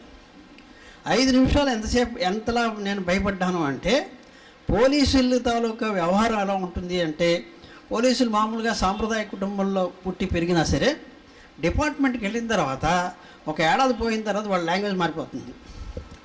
కొంచెం ఆ భాష తాలూకా మీకు తెలుసు పోలీసులు ఎలా మాట్లాడతారో. అతను ఏంటి ఆ క్యారెక్టర్ ఏంటంటే అది బలవంతంగా అది అలవర్చుకోవాల్సిన పరిస్థితి వచ్చింది ఉద్యోగ రీత్యా. అచేత వాడి తాలూకా మనస్సు ఎలా ఉంటుంది అన్నది న్యూటన్ ఏం చెప్పాడు మనకి 3 సూత్రాలు చెప్పాడు. 3వ సూత్రం ఏంటంటే ఏదో ప్రతి చర్యకి వ్యతిరేక చర్య ఉంటుందని చెప్పింది. ఒక రాయి విసిరితే గోడ మీద విసిరితే మళ్ళీ మనకు వస్తుందని చెప్పేసి. మనిషి విషయంలో అది జరగదు, ముఖ్యంగా ఉద్యోగాలు చేస్తున్న విషయంలో అది జరగదు. ఒక పోలీస్ డిపార్ట్మెంట్లో ఎస్ఐ గారు పైన ఎవరైనా ఆయన దెబ్బలాడాడు అనుకోండి, మళ్ళీ ఎస్ఐ గారు ఆ పైన ఉన్న ఆయన్ని కేకలే లేడు, ఆయన దెబ్బలాడలేడు. ఆయన ఎక్కడ దెబ్బలాడతాడు? ఈ పోలీసుని దెబ్బలాడతాడు. మంజరి గారు బాగా తెలుస్తుంది. ఈ కింద వాళ్ళు తెలుస్తుంది. కింద వాళ్ళు ఒక్కొక్కసారి అందరూ నేను అలా ఉంటారని కానీ అప్పుడప్పుడు వాళ్ళ కోపాన్ని ఎక్కడ చూపెడతాడు అంటే ప్రజల మీదో లేకపోతే అక్కడ ఉన్న పూర్ ఫెలో ఎవడో ఉంటాడు, పళ్ళు అమ్ముకుంటున్నవాడు వాడి మీద చూపడానికి ఆస్కారం ఉంటుంది. అంటే ఇది ఇట్లా ప్రెషర్ అన్నది అది ప్రతి మనిషిలోనూ ఉంటుంది. ఇంట్లో నాన్నగారు దెబ్బలాడారు అనుకున్నాను, నేను నాన్నగారిని దెబ్బలాడినాను కాబట్టి కింద నా తమ్ముడు ఉంటే వాడికి లాగలింపగా కొడతాను. ఇది మనిషి విషయంలో అలా జరుగుతుంది అన్నది ఒక చిన్న ఉదాహరణగా కథ రాసి ఆ కథ పడింది. అదే రోజు నేను ఈ పోలీసు అనేసరి భయపడ్డా. కానీ అదృష్టం ఏంటంటే ఆయన చదవలేదు అనుకుంటాలేండి, అప్పటికి చదివి ఉండడు. కానీ ఏదో నా ఐడెంటిటీకి వస్తా బ్యాంక్ అని చెప్పేసరికి బ్యాంక్ వాళ్ళు వెళ్ళిపోండి సార్ అన్నాడు. అలాగే ప్రయాణం చేస్తున్నప్పుడు కూడా ఎవరైనా రైటర్స్ ఉండి మనకైనా ఇట్లాంటి సంభాషణ వచ్చినప్పుడు వాళ్ళకి తెలిసింది అనుకోండి, వాళ్ళ తాలూకా రెస్పెక్ట్ అన్నది మీ మీద వేరుగా ఉంటుంది. అందుకే రచయితల తాలూకా బాధ్యత ఏమిటంటే ఏదో ఒకటి రాసికూడదు. ఒక విలువలు అన్నదానికి నేను ఎందుకు చెప్తున్నానంటే, ఆ రోజుల్లోనే కుటుంబం ఎట్లా ఉండేది, కుటుంబ తాలూకా పరిస్థితులు ఉన్నాయి. ఎందుకు ఈరోజు పుస్తకం వాళ్ళు వేశారు అంటే, నేను ఖచ్చితంగా నాకున్న అభిప్రాయం ఏంటంటే, ఎవరైనా సరే పుస్తకం, నేనే మాట్లాడుతూ చెప్పాను, శ్రావణ్ కుమార్ అని చెప్పేసి మనకి ఇతిహాసంలో ఒక క్యారెక్టర్ ఉంది. అంటే తల్లిదండ్రులని ఎవడైతే బాగా చూసుకున్నాడో అన్న వ్యక్తిని శ్రావణ్ కుమారుడితో పోలుస్తారు అందరూ. ఆయన వాళ్ళ అందులైన వాళ్ళ తల్లిదండ్రులని ఆయన బొట్ట మీద చాలా బాగా చూసుకున్నాడు. ఒక ఎగ్జాంపులరీ క్యారెక్టర్ అని చెప్పేసి అందరూ కూడా ఆదర్శంగా తీసుకుంటారు. నాకు ఈరోజు అనిపించింది ఏంటంటే, అంతకంటే ఎగ్జాంపులరీ క్యారెక్టర్ ఎవరు అంటే, వాళ్ళ ఫాదర్ని వాళ్ళ తల్లిదండ్రులను ఆయన బాగా చూసుకున్నారు, అదొక ఎత్తు అయితే, వారు రాసిన సాహిత్యాన్ని ఈరోజు బుట్ట మీద వేసుకుని ఈయన ఊరేగిస్తున్నారు. అది ప్రపంచంలో బహుశా ఈ రోజుల్లో ఎవరు చేసి ఉండరు. కారణం ఏంటంటే, ఈరోజు మా పిల్లలే ఉన్నారు, నా కథలు ఏదో ఆషామాషిగా చదువుతారు కానీ నాన్న పుస్తకం వేయించు అని చెప్పి ఎప్పుడు అనరు. నాలాంటి అనుభవం అందరికీ ఉండొచ్చు, లేకపోవచ్చు, అది మంచిదే. కానీ ఈరోజు మారిన రోజుల్లో గ్లోబలైజేషన్లో వచ్చిన న్యూక్లియర్ ఫ్యామిలీ వచ్చేసిన తర్వాత ఇది పడిపోతున్నప్పుడు వచ్చే తరానికి మనం ఎట్లా ఉండేది జీవితాలు అనడానికి ఇలాంటి పుస్తకాలు రావాలి. కారణం ఏంటంటే, ఒక చిన్న ఆ కథల్లో చిన్న చిన్న సందేశాలు ఒక ఫ్యామిలీ ఎలా ఉండేదంటే, ఈరోజు మనమే ఆలోచించాలి. ఇక్కడ ఉన్న వాళ్ళు కూడా ఏంటంటే, ఈరోజు సాహిత్య సభకి వెళ్ళండి, మామూలుగా ఎలాంటి మామూలు సభలకు వెళ్ళినా సరే కనబడిన వాళ్ళందరూ కూడా 60 ఏళ్ళు పైబడి వాళ్ళే కనబడుతున్నారు. కథలు రాసే వాళ్ళందరూ కూడా 60 ఏళ్ళు పైబడి వాళ్ళే ఉన్నారు, వినేవాళ్ళు కూడా వాళ్ళే ఉన్నారు. కానీ యువకులు రావటం లేదు. కానీ ఇవాళ కాకపోయినా రేపైనా సరే కాస్తో కూస్తో మార్పు రావాలి, లేదా మార్పు తీసుకురావడానికి ప్రయత్నం చేయాలంటే ఇలాంటి ప్రయత్నాలు చేయాలి. మా తాతగారు ఇలా, కనీసం మా నాన్నగారు ఇలా ఉన్నారని అనుకోక్కర్లేదు, కానీ మా తాతగారు ఇలా ఉండేరా అనేది తెలియజేయడానికి ఇలాంటి కథలు ఉండాలి. దాంట్లో కొన్ని కథలు చూశాను నేను, ఎంత అంటే సున్నితంగా తాలూకా మన ఫ్యామిలీ విలువల్ని ఆయన ప్రస్ఫుటించారంటే ఆ కథల్లోని. నిజంగా ఆ రోజుల్లో కథలు రాశారంటే ఒక రకంగా పరకాయ ప్రవేశం చేసేవారు. నిన్నే మాట్లాడుతూ అన్నాను ఆయనతో, ఆయన కథల్లో ఒక 10-15 క్యారెక్టర్స్ కొన్ని దగ్గర ఉంటాయి. ఒక కథలో 10-15 క్యారెక్టర్స్ ఎక్కడైనా పెట్టారు అంటే ఆ కథను నడపడం చాలా జాగ్రత్తగా ఉండాలి. కారణం ఏంటంటే, ఎక్కడైనా క్యారెక్టర్ ఏదో వాడి పేరు రాసి వాడి బంధుత్వాన్ని ఎక్కడో మీరు ఒక ఉటకాయించారనుకోండి, ఆ క్యారెక్టర్ తాలూకా విలువ, దాని తాలూకా ఇంపార్టెన్స్ అన్నది ఆ కథలో ఉండాలి. ఎక్కడో అక్కడ ఊరికే ఏదో క్యారెక్టర్ పేరు బాగుంది కదా అని చెప్పేసి మీరు వాడేశారు అనుకోండి, ఇంపార్టెన్స్ లేదనుకోండి, కథ తాలూకా ఆ రన్నింగ్ అన్నది దెబ్బతింటుంది. అంచేది ఆ క్యారెక్టర్స్, ఎక్కువ క్యారెక్టర్స్ పెట్టడం వల్ల కూడా ఒక ఇబ్బంది వస్తుంది. కానీ మన సుబ్బారావు రాసిన కథల్లోని ఎన్ని క్యారెక్టర్స్ ఉన్నా సరే అన్ని క్యారెక్టర్స్కి ఆ కథలో ఒక ప్రాముఖ్యత కనబడి, ఆ కథలో ఎక్కడో ఒకటి వీళ్ళ లింక్ ఉంది. ఒకవేళ ఆ క్యారెక్టర్ లేకపోతే ఆ లింకు, ఆ కథ తాలూకా ఒక అంశం అన్నది దెబ్బతింటుందని కాబట్టి ఆ క్యారెక్టర్ని ఆయన ప్రవేశపెట్టడం జరిగింది. అలాంటి క్యారెక్టర్స్ బయట ఎక్కడి ఉండేవి కావు. నేను మన ఐకోనర్ గట్ట కథలు రాసినా సరే ఆ క్యారెక్టర్స్ అందరూ మా ఇంటి చుట్టుపక్కల, లేకపోతే మన గట్టు మీద మన ఊర్లోనే జరిగిన సంఘటనలే, కానీ ఎక్కడో నేను తీసుకొచ్చి చేయలే. అలాగే అలాంటి అనుభవాలు అందరికీ ఉంటాయి. మన విజయనగరం గురించే మనం మాట్లాడుకోక్కర్లేదు. అమలాపురం వెళ్ళినా సరే అక్కడ చెరువు ఉంటుంది, అక్కడ మనుషులు ఉంటారు, అక్కడ వీధులు ఉంటాయి, అన్ని రకాలైన మనుషుల మధ్య అనుబంధాలు ఉంటాయి, దెబ్బలాట్లు ఉంటాయి, అన్నీ ఉంటాయి. కానీ ఆ క్యారెక్టర్ చేస్తున్నప్పుడు మన మాతృదేశం, మన మాతృభూమి ఏదవుతుందో దాన్ని ఒక స్థల ప్రభావం, ఎవరో నిన్న మాట్లాడుతూ కూడా అన్నారు, మీ ఐకోనర్ గట్టు కథలు పుస్తకం పేరు చూసి చాలామంది విజయనగరంలో కొంటారని చెప్పేసి. కానీ నాకు ఇంకో అనుభవం ఏంటంటే, ఇది అప్పుడే మూడో ముద్రణకి ముందర ఒక ఫస్ట్ ముద్రణ అయినప్పుడు ఇక్కడే ఇదే ఊర్లో హిమాంస్ బుక్ టిపాలో ఆ పుస్తకాలు ఇస్తే ఆయన లోపల పెట్టి కూర్చున్నాడు. కూర్చున్న తర్వాత ఒక ఏడాది పోయిందని నాకు పుస్తకాలు అయిపోయాయి. ఎవరో అడుగుతున్నారు, ఈయన అడిగాను ఏమైందండి పుస్తకాలు అంటే, లేదు సార్ ఎవరు తీసుకోలేదండి అన్నాడు. తీసుకోకపోవడానికి కారణం ఎవరు, ఈయన బయట పెట్టలేదు, ఒక బోర్డు పెట్టలేదు. రైటర్స్ ఎవరు కూడా ఈరోజు డబ్బుల గురించి రాయట్లేదు, 10 మందికి కథ చదివించాలి, చేరాలి అనే ఉద్దేశంతో రాస్తున్నారు. కాబట్టి రాస్తున్నప్పుడు ఆ విలువలు అన్నది పాటించకపోతే మాత్రం రచయిత బాధ్యత నుంచి తప్పించుకుంటాడనే చెప్పాను నేను. కారణం ఏంటంటే విలువలతో లంచం గురించి మాట్లాడుతున్నప్పుడు ఒక కథ ఉంది దీంట్లోని. ఒక మిత్రుడు ఒక రిలేషన్ వాళ్ళ బాబాయ్ అన్నయ్య గారు అబ్బాయి వస్తాడు, ఒక ఇంటర్వ్యూకి వెళ్ళడానికి వెళ్తాడు. వాడు మెసెంజర్ ఉద్యోగానికి ఇంటర్వ్యూకి వెళ్తున్నప్పుడు ఆ ఇంటర్వ్యూ చేస్తున్న వాళ్ళు ఎవరైతే ఉన్నారో వాళ్ళు ఈయనకి మిత్రుడు అవుతాడు.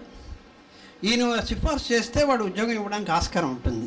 కానీ అప్పటికే ఆయనకి తెలిసిన విషయం ఏంటంటే ఒక మినిస్టర్ రికమెండేషన్ ఉంటుంది, ఒక ఎమ్మెల్యే రికమెండేషన్ ఉంటుంది, వాళ్ళ ఆఫీస్లో వాళ్ళ పెద్ద బాసులు ఎవరో ఉంటారు, వాళ్ళ రికమెండేషన్స్ ఉంటాయి. అక్కడ 30 మంది ఆ మెసేజ్ ఉద్యోగానికి వస్తే 25 రికమెండేషన్స్ ఉంటాయి. అంచేది ఈ ఉద్యోగం ఇతనికి రాదు అని నిర్ణయించుకుంటాడు. కానీ ఆ మిత్రుడిని కలవడానికి వెళ్తాడు. ఆ మిత్రుడిని కలవడానికి వెళ్ళినప్పుడు ఆ మిత్రుడు బాగా ఆయన్ని ఆహ్వానిస్తాడు, ఆదరిస్తాడు, మాట్లాడతాడు. చివరికి ఏం చెప్తాడంటే చాలామంది ఇట్లాంటి రికమెండేషన్స్ ఉన్నాయి, ఇవన్నీ పక్కకు పెట్టి ఎవరికైతే అర్హత ఉందో ఆ అర్హతని నేను ఇచ్చేస్తాను చెప్తాడు. కానీ అదృష్టవశాత్తు ఈ అబ్బాయికి ఉద్యోగం వస్తుంది. అంతవరకు కథ ఓకే.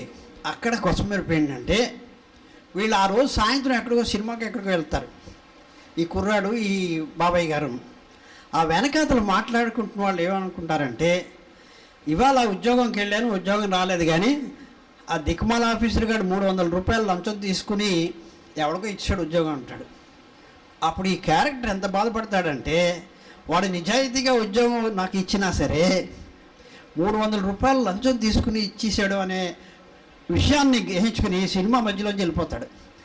ఆ కథలో ఉండే ఒక సందేశం ఏంటంటే అంటే ఈ రోజుల్లో కూడా లంచం తీసుకోకపోయినా సమాజం తాలూకా ఏదైతే మన పరిస్థితుల్లో మధ్యలో ఉన్నామో మనకు కూడా ఆ తాలూకా పెయింట్ అన్నది మనకు కూడా అంటుకుంటున్నది.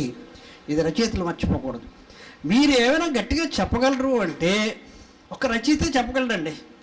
మీరు ఒక రచన ద్వారా మీరు ఏమైనా ఒక సమాజంలో ఇది జరుగుతున్నది, ఇది కరెక్ట్ కాదని చెప్తే రచయిత చెప్పగలరు, ఎవరు నోరెత్తరు కూడా. నేను ఈ మధ్య నాకు ఒక చిన్న అనుభవం కూడా చెప్పగలను. ఈనాడు వాడు ఈటీవీ ఈ మధ్య 5-6 నెలల నుంచి నా అంటపడ్డాడు.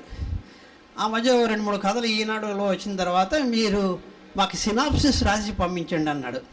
ఒక రోజు ఒక కాల్లో నా సేపు ఒక అరగంట సేపు వీడియో కాల్లో నాతో మాట్లాడాడు. మాట్లాడాడు. నేను బిజీగా ఉన్నానండి, తర్వాత వేస్తానన్నాడు. అయినా సరే వదలలేదు. ఒకళ్ళిద్దరితో నేను మాట్లాడితే ఏం పోయింది బాస్, మీరు సినాప్సిస్ రాయిపోయిందని. ఒక 4 రోజులు పోయిన తర్వాత మళ్ళీ ఫోన్ చేశారు. ఫోన్ చేస్తే సార్ ఏమైనా రాశారా సార్ అని చెప్పేసి, అంటే ఏంటి రాయాలి అంటే ఒక ఏడాదికి సరిపడేట్టుగా సినాప్సిస్ రాయండి అన్నాడు. నాకు చాలా కోపం వచ్చింది. అంటే మీ టీవీ సీరియల్స్ నేను చూడను, కానీ అప్పుడప్పుడు కళ్ళు పడేస్తూ ఉంటాను, ఏదో చదువుకుంటున్నావు, రాసుకుంటున్నాను, ఎవరితోనో మాట్లాడుతున్నాం, ఆ కళ్ళు పడేస్తున్నప్పుడు ఆ టీవీ సీరియల్లో కనబడేటట్టుగా నేను సినాప్సిస్ రాయాలంటే నా చెయ్యి రాదండి, దయచేసి నన్ను ఇబ్బంది పట్టుకుని చెప్పాను. కారణం ఏంటంటే మనం ఏమిటి సందేశం ఇస్తున్నాం అన్న విషయాన్ని రైటర్ గుర్తుంచుకోకపోతే మాత్రం ఏదో కమర్షియల్గానే ఈరోజు మనం ఆలోచించామంటే ఖచ్చితంగా అది సమాజం మీద పడుతుంది అన్నది మాత్రం ఒక రచయిత గుర్తుంచుకోవాలి.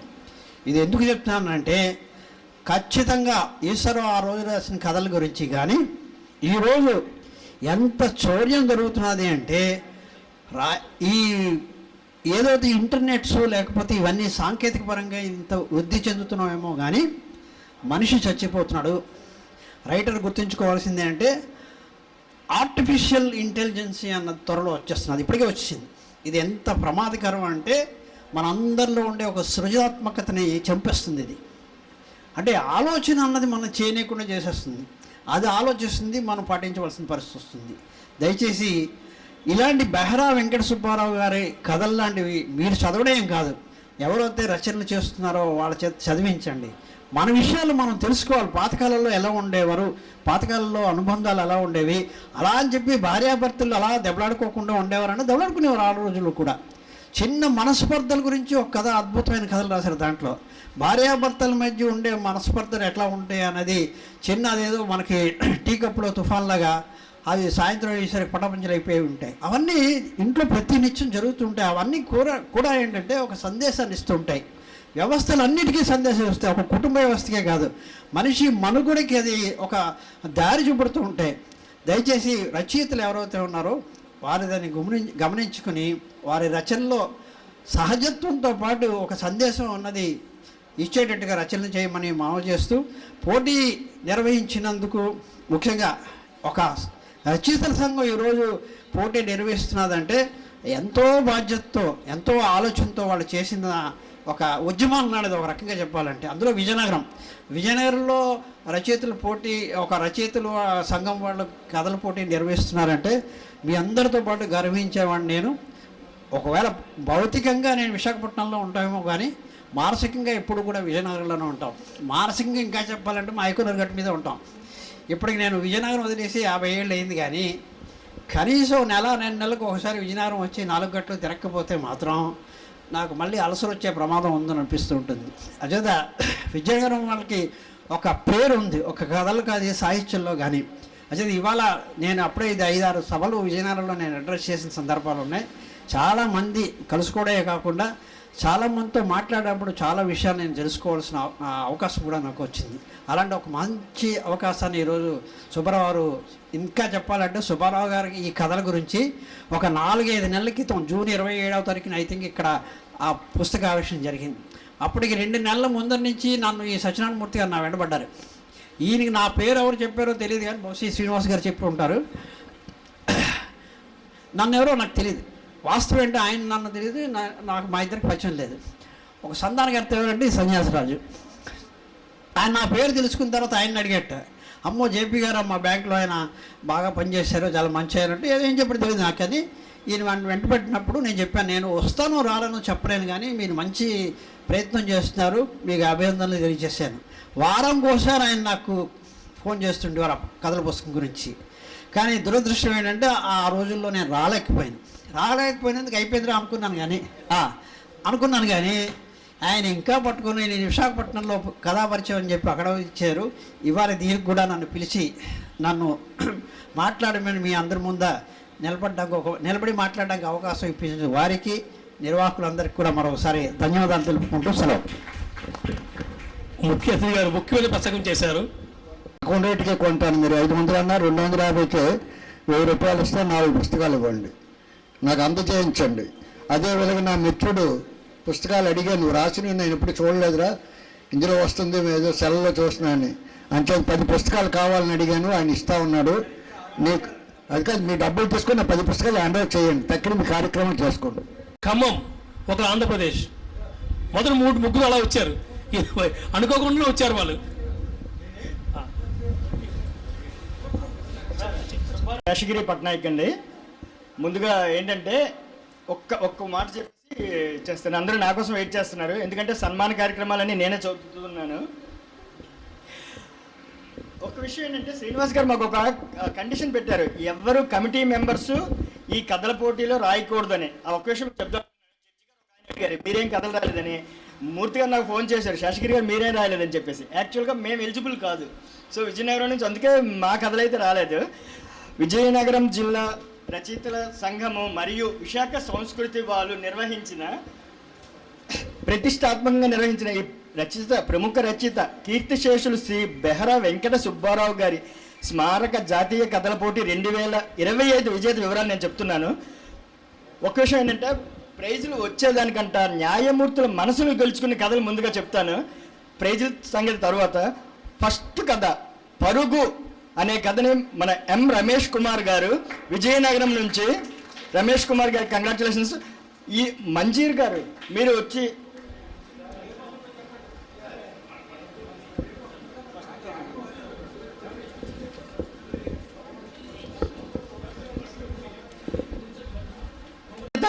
ఆశల భారం రచయిత గౌరవ ఎస్ సురేంద్రనాథ్ గారు ప్రొద్దుటూరు నుంచి. గౌరవ పెద్దలందరూ జ్ఞాపిక ఇవ్వాల్సిందిగా కోరుతున్నాను. మేడం గారు మీరు కూడా రావాలి. దంపతులు ఇద్దరు గారు ఆశల బంధం అనే కథకి ప్రథమ బహుమతి వచ్చింది.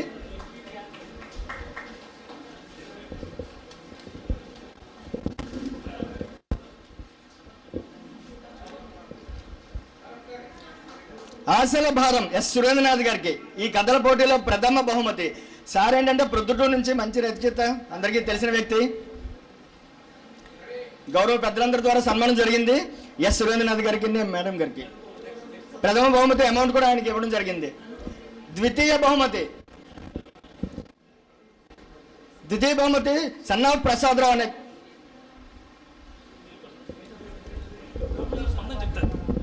ఇప్పుడు స్పందన చెప్తారు మన సురేంద్ర గారు.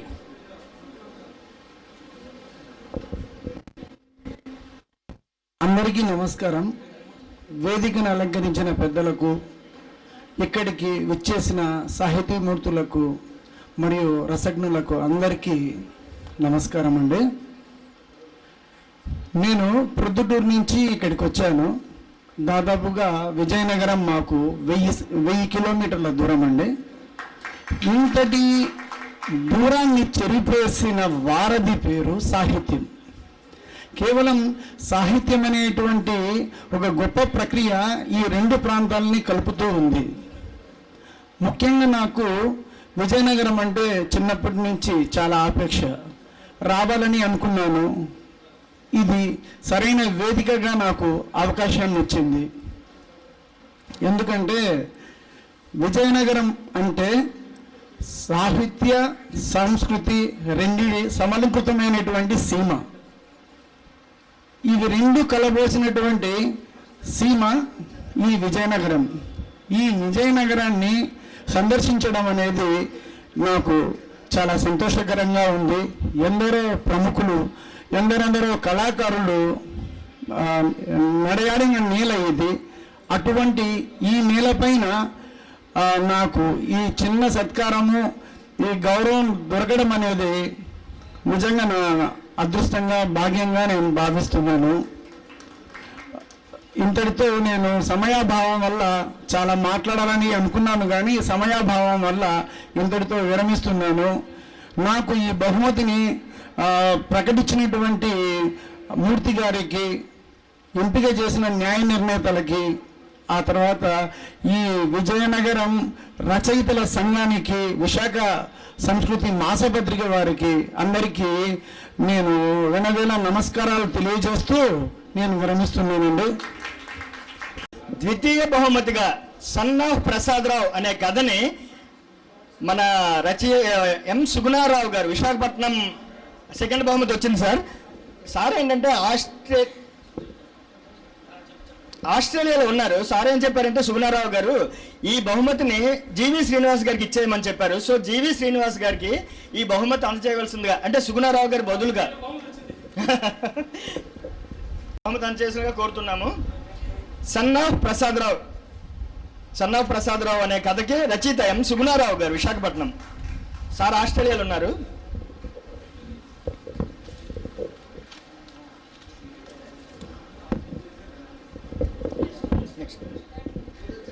కీర్తిశేషు బెహరా వెంకట సుబ్బారావు గారి స్మారక జాతీయ కథల పోటీ 2025లో 3వ బహుమతి, తృతీయ బహుమతి కన్నీరే ఇక మిగిలింది. రచయిత పారుపల్లి అజయ్ కుమార్ గారు ఖమ్మం నుంచి. అయితే ఆయన అనివార్య కారణాల వల్ల రాలేదు. ఆఖరి నిమిషంలో వారు అన్నయ్య గారి అబ్బాయికి పంపించారు. అన్నయ్య గారి అబ్బాయికి అందజేయవలసిందిగా కోరుతున్నాము. తృతీయ బహుమతి కన్నీరే ఇక మిగిలింది.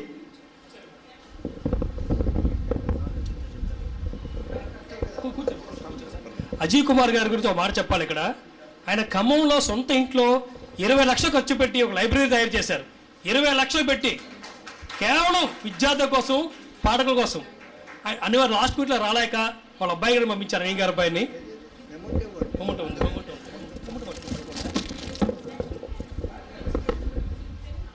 మేడం సార్ మీకు తెలుస్తుంది.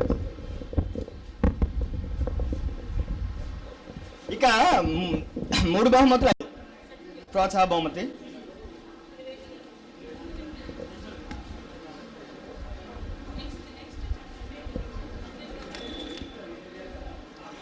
ఇక జ్యూరీ అవార్డ్స్ అనౌన్స్ చేస్తున్నామండి. జ్యూరీ అవార్డ్స్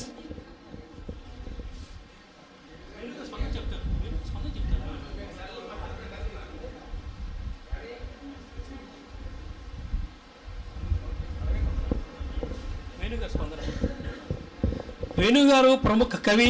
మనకు గుర్తుంటే మన గ్రంథాలయంలో సంవత్సరం క్రితం వచ్చి పుస్తక సమీక్ష చేశారు. నవరసాలను కూడా కళాపగా పోషించేసి సినిమా చూపించారు. నా టైం ఇవ్వండి. అందరికీ నమస్కారం అండి. మీ అందరికీ మరోసారి నేను తల వంచి నమస్కారం చేస్తున్నాను. ఎందుకంటే మీ అందరిలోనూ నాకు గురిజాడ వారు కనిపిస్తున్నారు. అందుకు నేను తల వంచి నమస్కారం చేశాను. ఇవాళ ఈ పోటీలు నిర్వహించినటువంటి నిర్వాహకులకు, న్యాయ నిర్ణేతలకు నేను ధన్యవాదాలు తెలుపుకుంటూ, ఈయన చూస్తూ ఉంటే నాకు శ్రావణ కుమారుడు గుర్తుకొస్తున్నాడండి. శ్రావణ కుమారుడు ఒకవైపు తల్లిని ఒకవైపు తండ్రిని కావిట్లో పెట్టుకొని మోసాడు. ఈయనేం చేస్తున్నారు? ఒకవైపు తండ్రిని మరోవైపు ఆయన సాహిత్యాన్ని మోస్తూ మొత్తం ప్రపంచం అంతా కూడా పరిచయం చేస్తున్నారు. అందుకు నేను ఆయనకి అభినందనలు తెలియజేస్తున్నాను. ఒక్క నిమిషం, ఇంకా ఈ కథను నేను అమెరికాలో ఉన్నప్పుడు రాయడానికి నేపథ్యం ఏంటంటే, ఇండియా నుంచి సియాటల్లో విమానం దిగిన తర్వాత అక్కడ ఇమిగ్రేషన్కి వెళ్తాం. మనం వెళ్ళినప్పుడు అక్కడ ఉన్న ఆఫీసరు నన్ను మా మిస్సెస్ని చూసి, మీరు వి బోత్ ఆర్ అని అడిగాడు. Sir we both are wife husband అన్నాను. From how long you are living together అన్నాడు. నియర్లీ 40 years అన్నాను. How it is possible to live together 40 years? It is not possible in America. How it is possible in India అని అడిగాడు. Sir we are following very strictly the Indian marriage culture అని చెప్పా. దానికి వాళ్ళు లేచి నిలబడి నమస్కారం పెట్టాడండి.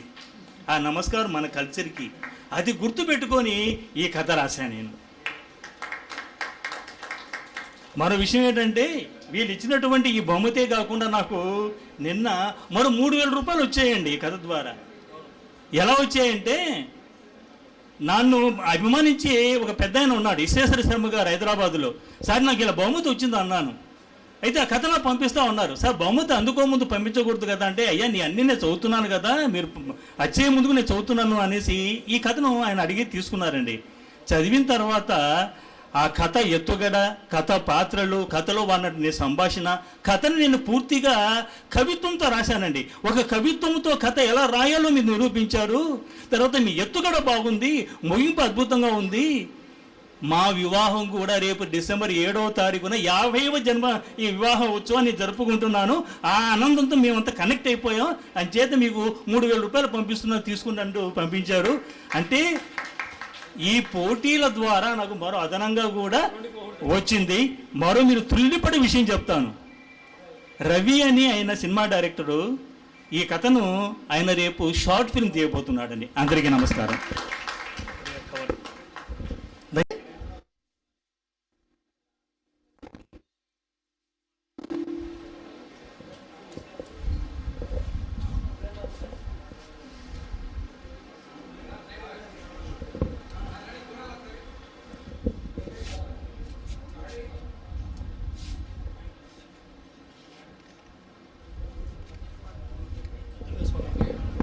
అబ్దుల్లా గారు తన స్పందన తెలియజేస్తారు. ఈ పోటీ నిర్వాహకులకి, న్యాయ నిర్ణేతలకి కృతజ్ఞతలు. Thank you. కథ క్లుప్తంగా ఉంది మీలాగే.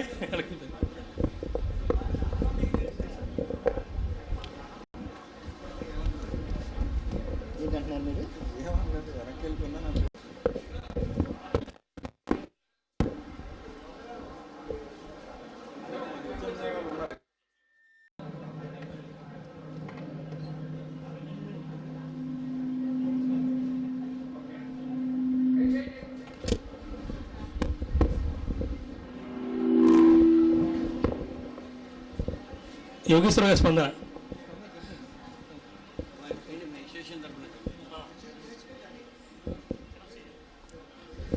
సార్, మా బెస్ట్ ఫ్రెండ్స్ అసోసియేషన్ సభ్యులు నల్ల యోగేశ్వరరావు గారు ఈ కథకి బహుమతి పొందినందుకు అభినందిస్తూ మా అసోసియేషన్ తరఫున వారికి ఇచ్చిన సత్కారం.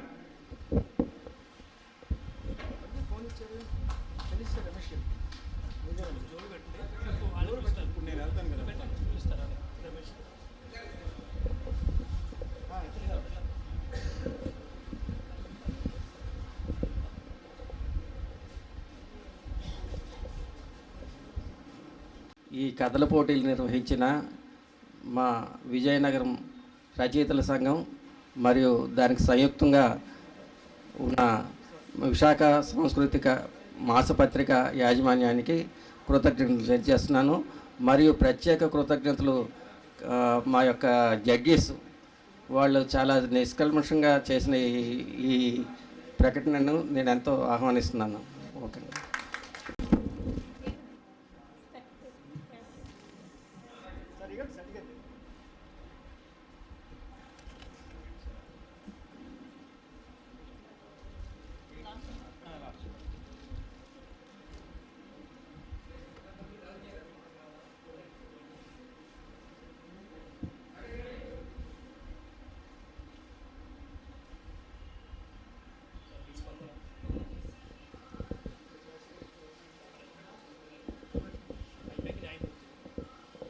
నా కథని మంచి కథగా గుర్తించి ఈ బహుమతిని ఇచ్చారు. ఈ కథలో ఒక ముఖ్యాంశం ఏంటంటే ఇది ఒక రియలిస్టిక్ ఫిక్షన్. ఇది నాకు ఇది టైటిలే నాకు నచ్చింది ఫస్ట్. దీన్ని ఒక కథగా మలచాలని చాన్నాళ్ళు అనుకోని రాశాను. ఎక్కడికి పంపాలా అని చెప్పేసి ఆలోచించి దీనికి అందరూ న్యాయం చేయలేరేమో, ఈ ఫిక్షన్ని గుర్తించే వాళ్ళు ఎవరుంటారు అని ఆలోచించి దాన్ని అలా అట్టి పెట్టేసి దీనికి ఏమైనా న్యాయం జరగాలంటే అది విజయనగరంలోనే జరుగుతుంది అన్న ఉద్దేశంతో ఇక్కడికి మాత్రమే పంపాను. నా నమ్మకం ఒమ్ముగాలేదు, ఎంపిక అయింది. దీన్ని మంచి కథగా గుర్తించి నాకు ఈ బహుమతిని ఇచ్చారు. అందుకు అందరికీ, న్యాయమూర్తులకి, విజయనగరం జిల్లా రచయితల సంఘానికి, విశాఖ సంస్కృతి మాసపత్రిక వారికి నేను ధన్యవాదాలు తెలియజేసుకుంటానండి. మత్తు వదిలించిన కళ్ళు అండి కథ పేరు.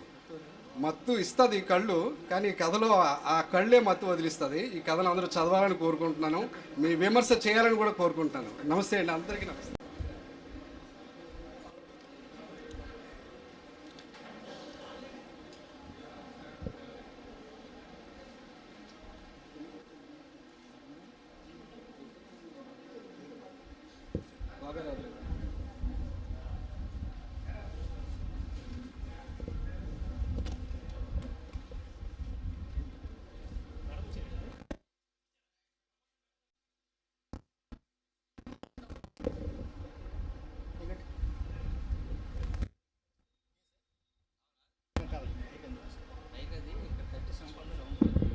నమస్కారం.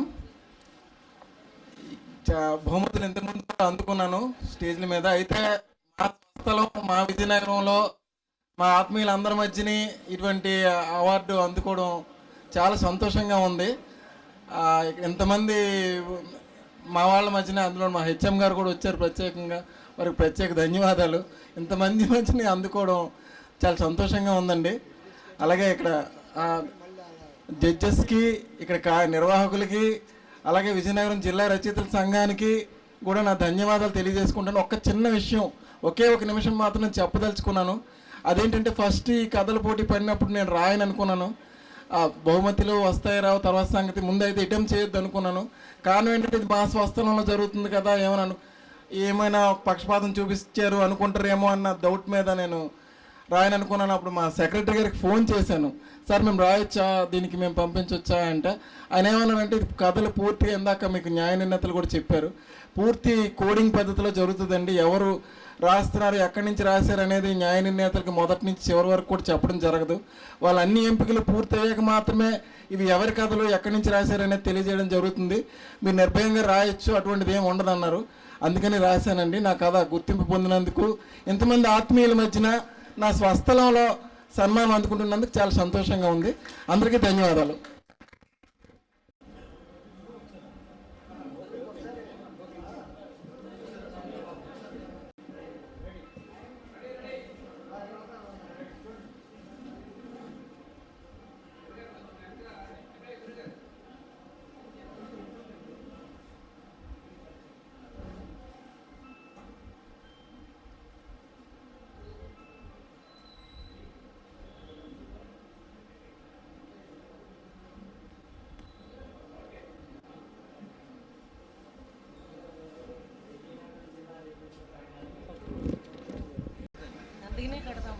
కడుదూర్లమ్మా.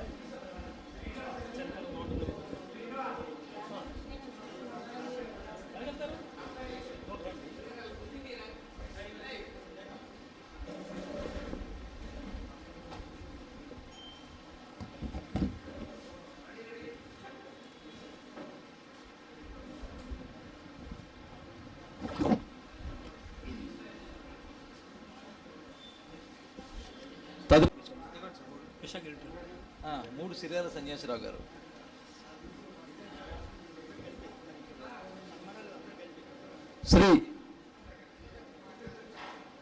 తదుపరి శ్రీ సిరియాల సన్యాసిరావు గారు.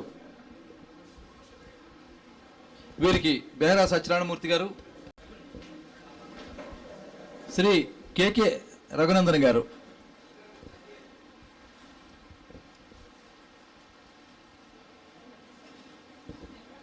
శ్రీ కేకే రఘునందన్ గారిని బెహరా సత్యనారాయణమూర్తి గారు, కలిగొట్ల సన్యాసరాజు గారు సత్కరిస్తారు.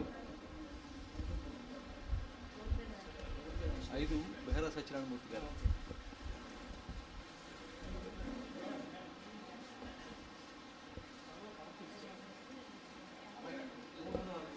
తదుపరి శ్రీ బెహరా సత్యనారాయణమూర్తి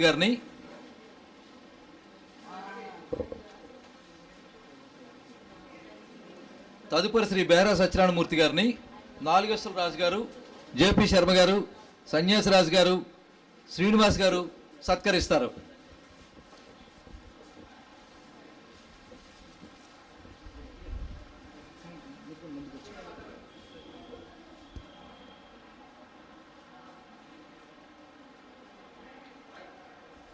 కలిగొట్ల సన్యాసరాజు గారు. తదుపరి శ్రీ కలిగొట్ల సన్యాసరాజు గారిని శేషగిరి గారు, రఘునందన్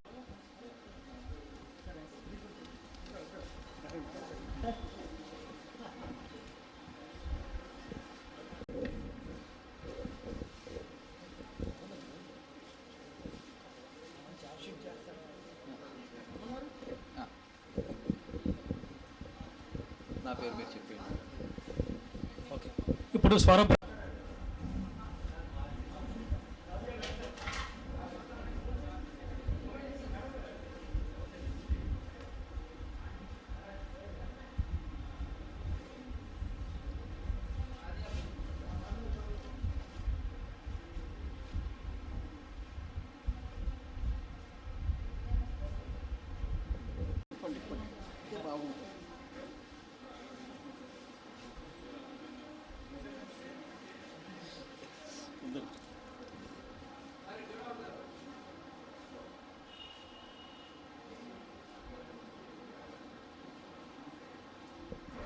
ఇప్పుడు మా జిల్లా రచయితల సంఘం అధ్యక్షులు శ్రీ జి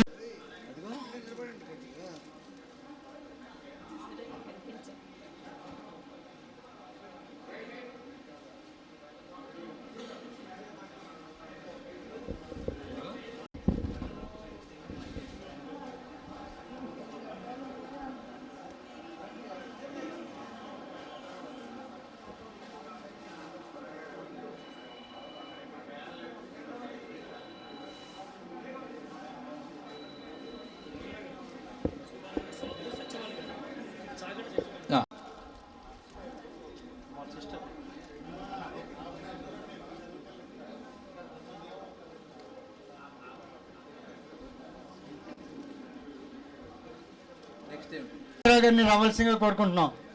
శ్రీనివాసరావు గారు రండి. చక్కగా ఇంతవరకు మా నాన్నగారు మూడు కార్యక్రమాలు జరిపించి శ్రీనివాసరావు గారు మీరు హ్యాట్రిక్ తీశారు. మరిన్ని కార్యక్రమాలు మీ వీడియోగ్రఫీలో జరగాలని కోరుకుంటున్నాం.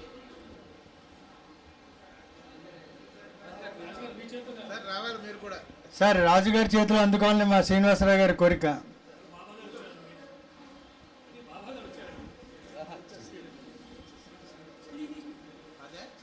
ఇది అదనుకుంటాను.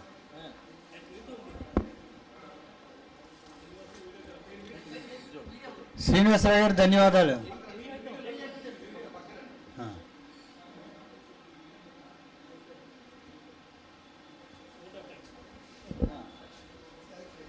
తదుపరి మా వైస్ ప్రెసిడెంట్ పద్మ గారు ఓట్ ఆఫ్ థాంక్స్. ప్రియులందరికీ కూడాను హృదయపూర్వక నమస్కారాలు.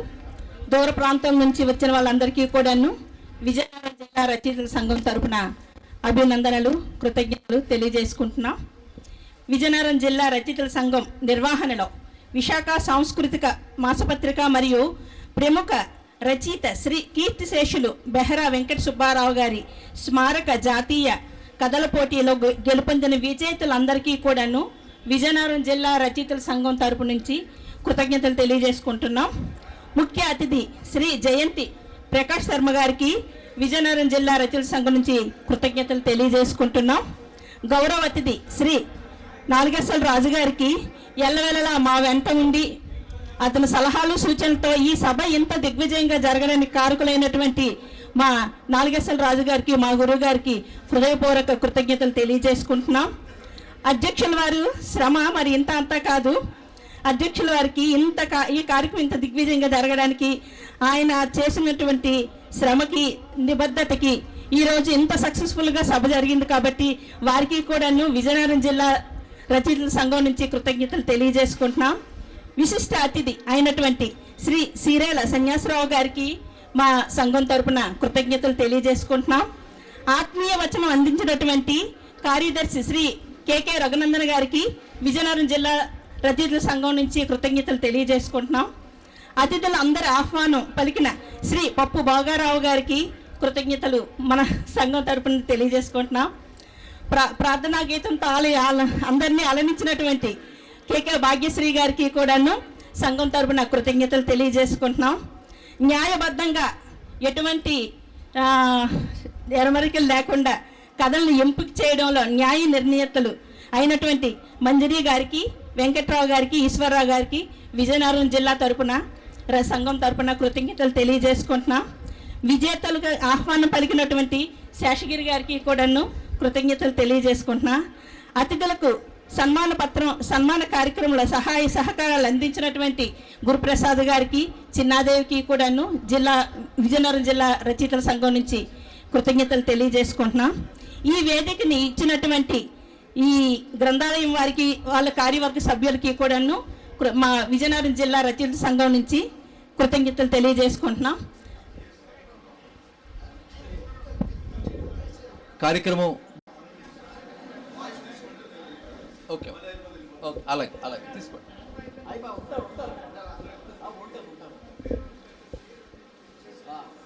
जनगणमन अलदायक जय हे भारत भाग्य विधाता जय हे जय हे जय हे जय जय जय जय हे जय हिंद.